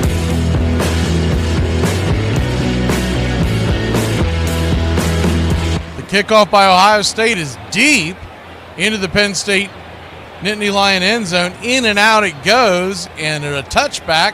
Penn State will set up shop on their own 25-yard line.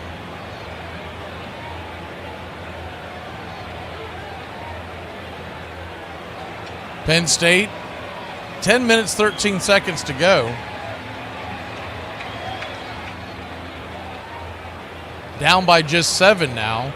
A game where Ohio State, it feels like that they've dominated this game, but the miscues have kept it a 7-point lead. 1st and 10. Handoff up the middle. He's pushing his way forward for about a 5-yard gain. Looked like it was going to be stopped for about 2 or 3, but Katron Allen kept pushing his way and hurdled over a tackler for a gain of about close to 5.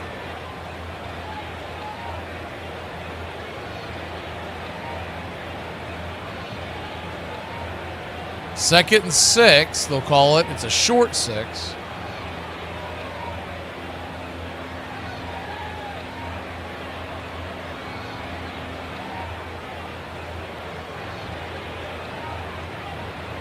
Shotgun formation. Aller drops back to pass, fires it over the right-hand side. And that ball is that caught? That ball is caught.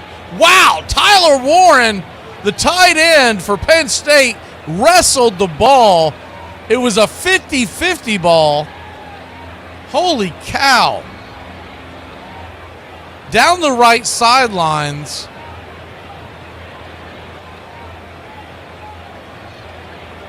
First and 10. Aller drops back to pass. He'll dive ahead, about 5 yards short of the first down, but it's 2nd and 5 on the Ohio State 35.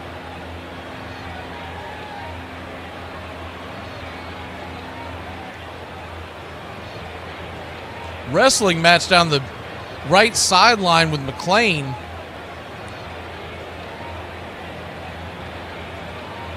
Tyler Warren won that battle. 2nd and 6. Ball to 36 of Ohio State. Handoff up the middle. Diving ahead. Spinning his way for about a 1-yard gain. It'll be 3rd and 5.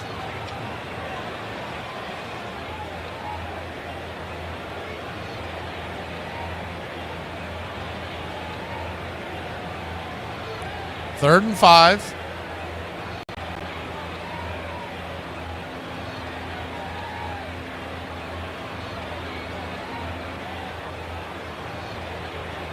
(20-13) your score. 8:19 left on the clock. They're going to head to break. We'll take that quick break with them. When we come back, a big 3rd down for the Nittany-Lions halfway through the 4th quarter.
We are back. Penn State with the ball. Looks like a bit of a wildcat, and Warren's going to take it up the left-hand side. He's going to rumble into Ohio State territory, pushing out all the way down inside the 5-yard line. Where did they mark him out? It's 1st and goal. Wow. Warren has been the player of the day for the Nittany-Lions. They kept a wildcat formation, typically your H-back, your tight end, and he rumbled all the way down the left sideline, pushing his way. He got all the way down, looked like about the 2 or 1 yard line. See where they actually place it. It's very close to the 1 yard line, it appears. They actually called him out at the 3. I don't think that was a great spot. Nonetheless, 1st and goal, handoff up the middle, pushing his way through. Diving ahead for about a 1 yard gain, Katron Allen. It's 2nd down.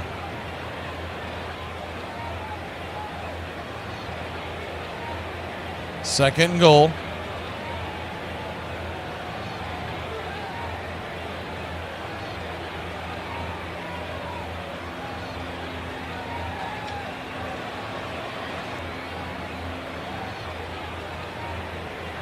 Second and goal. Ball placed at about the 2 yard line, maybe a touch inside. Shotgun formation, pistol set. Man in motion, big man in motion. Comes in, fires in a block, and diving ahead for about a 1 yard gain. It'll be 3rd and goal. Penn State, this has got to be 4 down territory. Got to score here. You cannot walk away empty-handed, and you can't settle for a field goal, not this far down into Ohio State territory.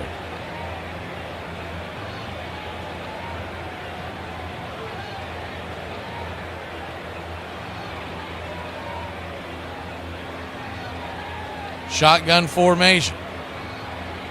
3rd and goal. 10 seconds left on the play clock. 6:08 on the game clock. 3rd and goal. Another play. Looks like the same one. Hands it off the middle. Once again, does not get much of a gain, if any. It'll be 4th down and goal inside the 1 yard line. Maybe right at the 1 yard line. Looked like the ball came out, but Penn State did recover. I believe the play was already over. Big number 77 for Penn State. Sal Wormley was trying to get the ball away from the runner and carry it in the end zone. Carried in the end zone, but they had already whistled the ball dead. So 4th and goal, run the same play time after time. Will they do something different? It's 4th and goal. Nobody's guarding the man on the left side, big man, but here comes the shotgun pass, fires it over the middle, incomplete, and that is it. It'll be 4th and goal, and they will not succeed. Ohio State, a huge stop, but they will be backed up at their 1 yard line.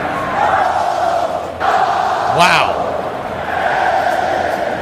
Bad job by Ryan Day and company. Excuse me, not Ryan, James Franklin and company. They were showing Ryan Day on the screen. Bad job by James Franklin and company. He will never hear the end of this if they don't come back. We'll be back in a flash.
All right, here we go. Penn State's defense will try to stand up here. Ball at the 1 yard line. Ohio State back against their own end zone. Will Howard will keep it, push his way up for about a 3 yard gain. It'll be second down. I mean, just a really bad. They kept using big number 71 and tackle eligible, putting him in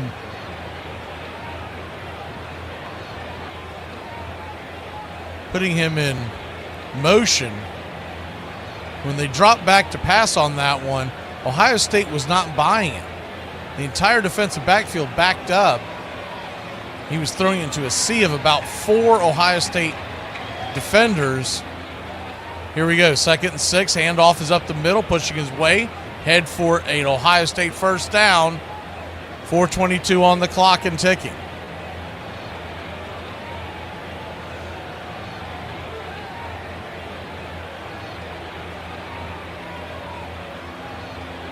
Ohio State's going to be trying to eat up that clock. They've got the ball. Penn State has 3 timeouts, plus the 4th one that they'll get with the 2-minute warning. Vanderbilt Auburn, they're still tied up at 7 in the third quarter. Miami leads Duke 39-31. Shotgun formation, handoff up the middle, twisting his way, diving ahead for about a 6 yard gain. Quinshon Judkins. Judkins up near the 80 yard mark today on 12 carries.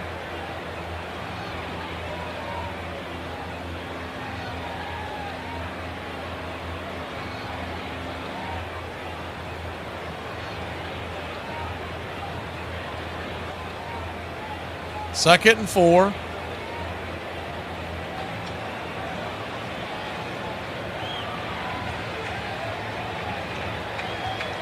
Pistol set. Here's the snap. Up the right-hand side. Running and bumbling his way. Diving ahead for an Ohio State first down.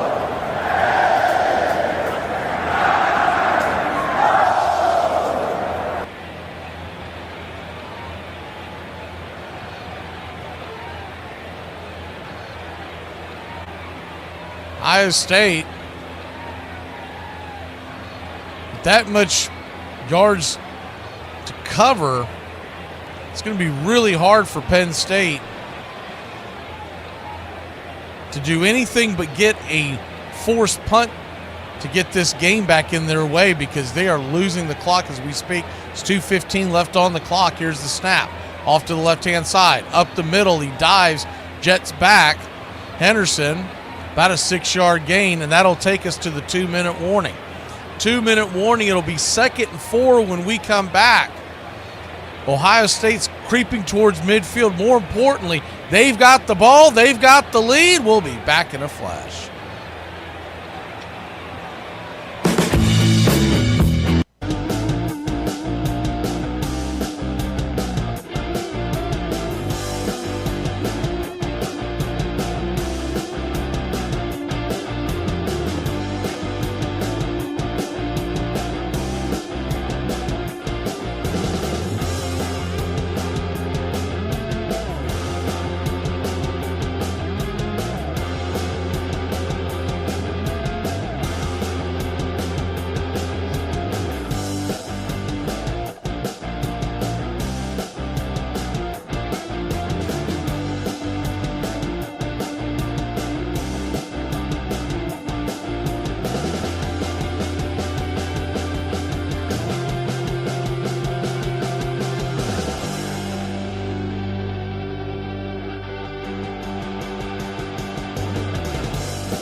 Welcome back.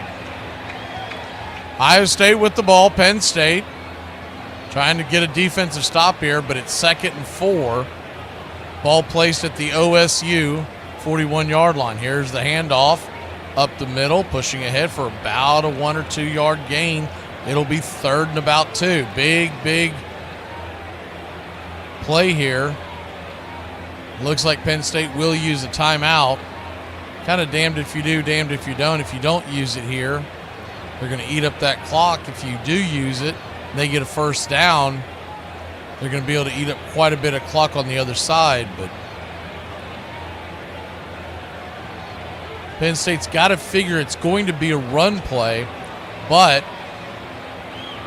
Chip Kelly, the offensive coordinator for Ohio State, you never know. Duke's still hanging around with Miami. 9.5 minutes left in the fourth quarter. They're down by 1 touchdown and a 2-point conversion. It's 39-31 down on South Beach.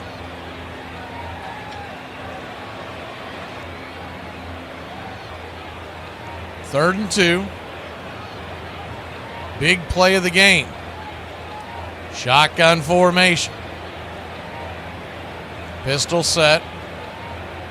Here's the snap. Howard's going to keep it off the left-hand side. He's gone over the first down line, and it is a first down, Ohio State. Howard jumps up and gives you the first down sign. And though that doesn't necessarily put a nail in the coffin, it sure does go a long way. The best Penn State can hope for now is to get the ball back with around a minute or less. They do still have 2 timeouts. Actually, less than that now that I do the math. As the clock starts to roll, so probably get the ball back at best case scenario with about a minute as the clock winds down. Did Ohio State use a timeout? If not, it's going to be a delay of game. Ohio State did use a timeout. While they do that, we'll stay right here and give you the out-of-town scoreboard.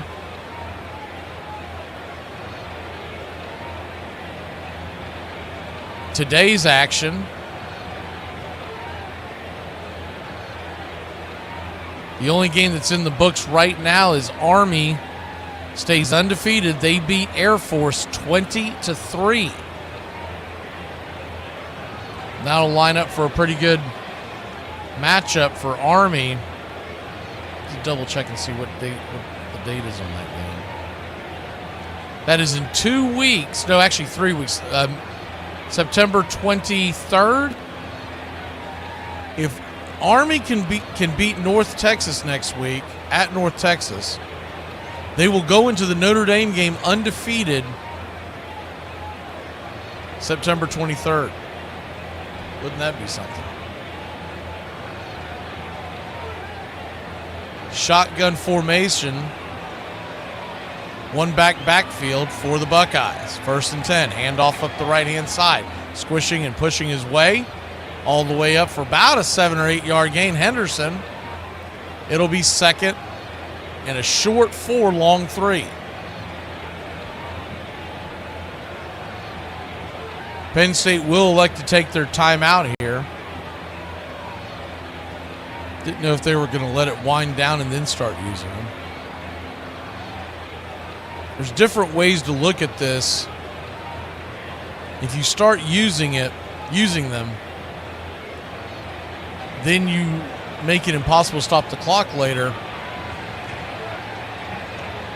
But you do make it much more predictable on the offensive side of where they're going to go with the ball.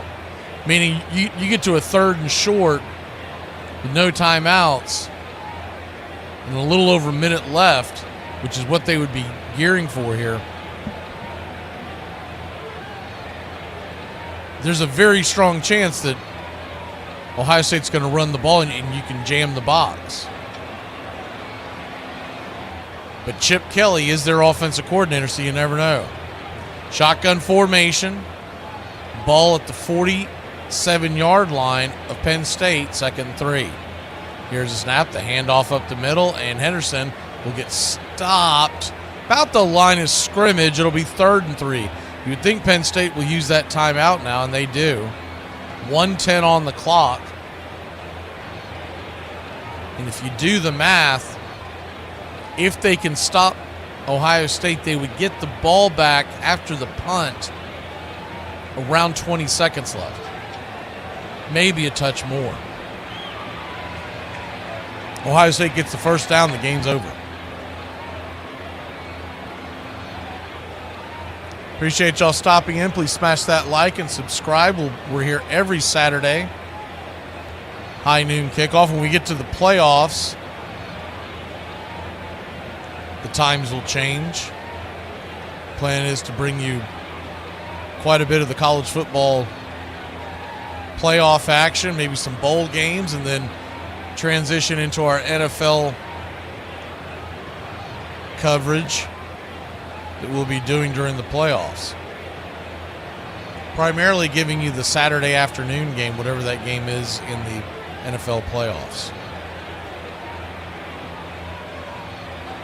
With that, as those time changes, so will our pregame show. Shotgun formation, pistol set. And Ohio State wants to call a timeout. They get a look at the defense. Ryan Day and Kelly coming up with their game plan. They need 3 yards to escape Penn State. A game they really should have been well out in front. If you're just joining us, really the name of this game has been the miscues by Ohio State. Penn State done a great job of staying in the game, but the main, if you're just joining us in the first quarter, a field goal by Penn State and then a pick six. Zion Tracy returning 31-yard interception made it 10-0. Ohio State went down the field, make it 10-7, 14-7 after Howard to end his 21-yard pass, and would have made it 21 as 3rd and 3. The keeper for Howard, he'll draw down on the left sideline. He'll take a baseball slide into second base, and that'll be it. Ohio State, they fake the handoff, and Howard goes around the end. And the Ohio State Buckeye players are mocking the Penn State fans. I believe they're sitting over there by the student section. They've been giving them the business as well. So they're all waving bye to the Penn State fans. It's 20-13 will be your final score. 34 seconds left. He'll take a knee, Will Howard, and that'll do it. So if you're just joining us, Howard makes up for the fact that he fumbled out the back of the end zone. Would have been 21-10 at the time. Instead, they go into the half 14-10, and they trade field goals in the third quarter. Ohio State gets one in the fourth, and that's it. Kind of a ho-hum second half, but a lot of action as the ball was going up and down the field. Just not a lot of scoring. Appreciate y'all sticking around. We're going to jam on out of here. Ohio State wins this 20-13. Next week, Florida, Texas, High Noon Kickoff right here. Taking a look at the schedule for the, I don't know if we have it locked in yet, trying to figure out what the one after that is. November,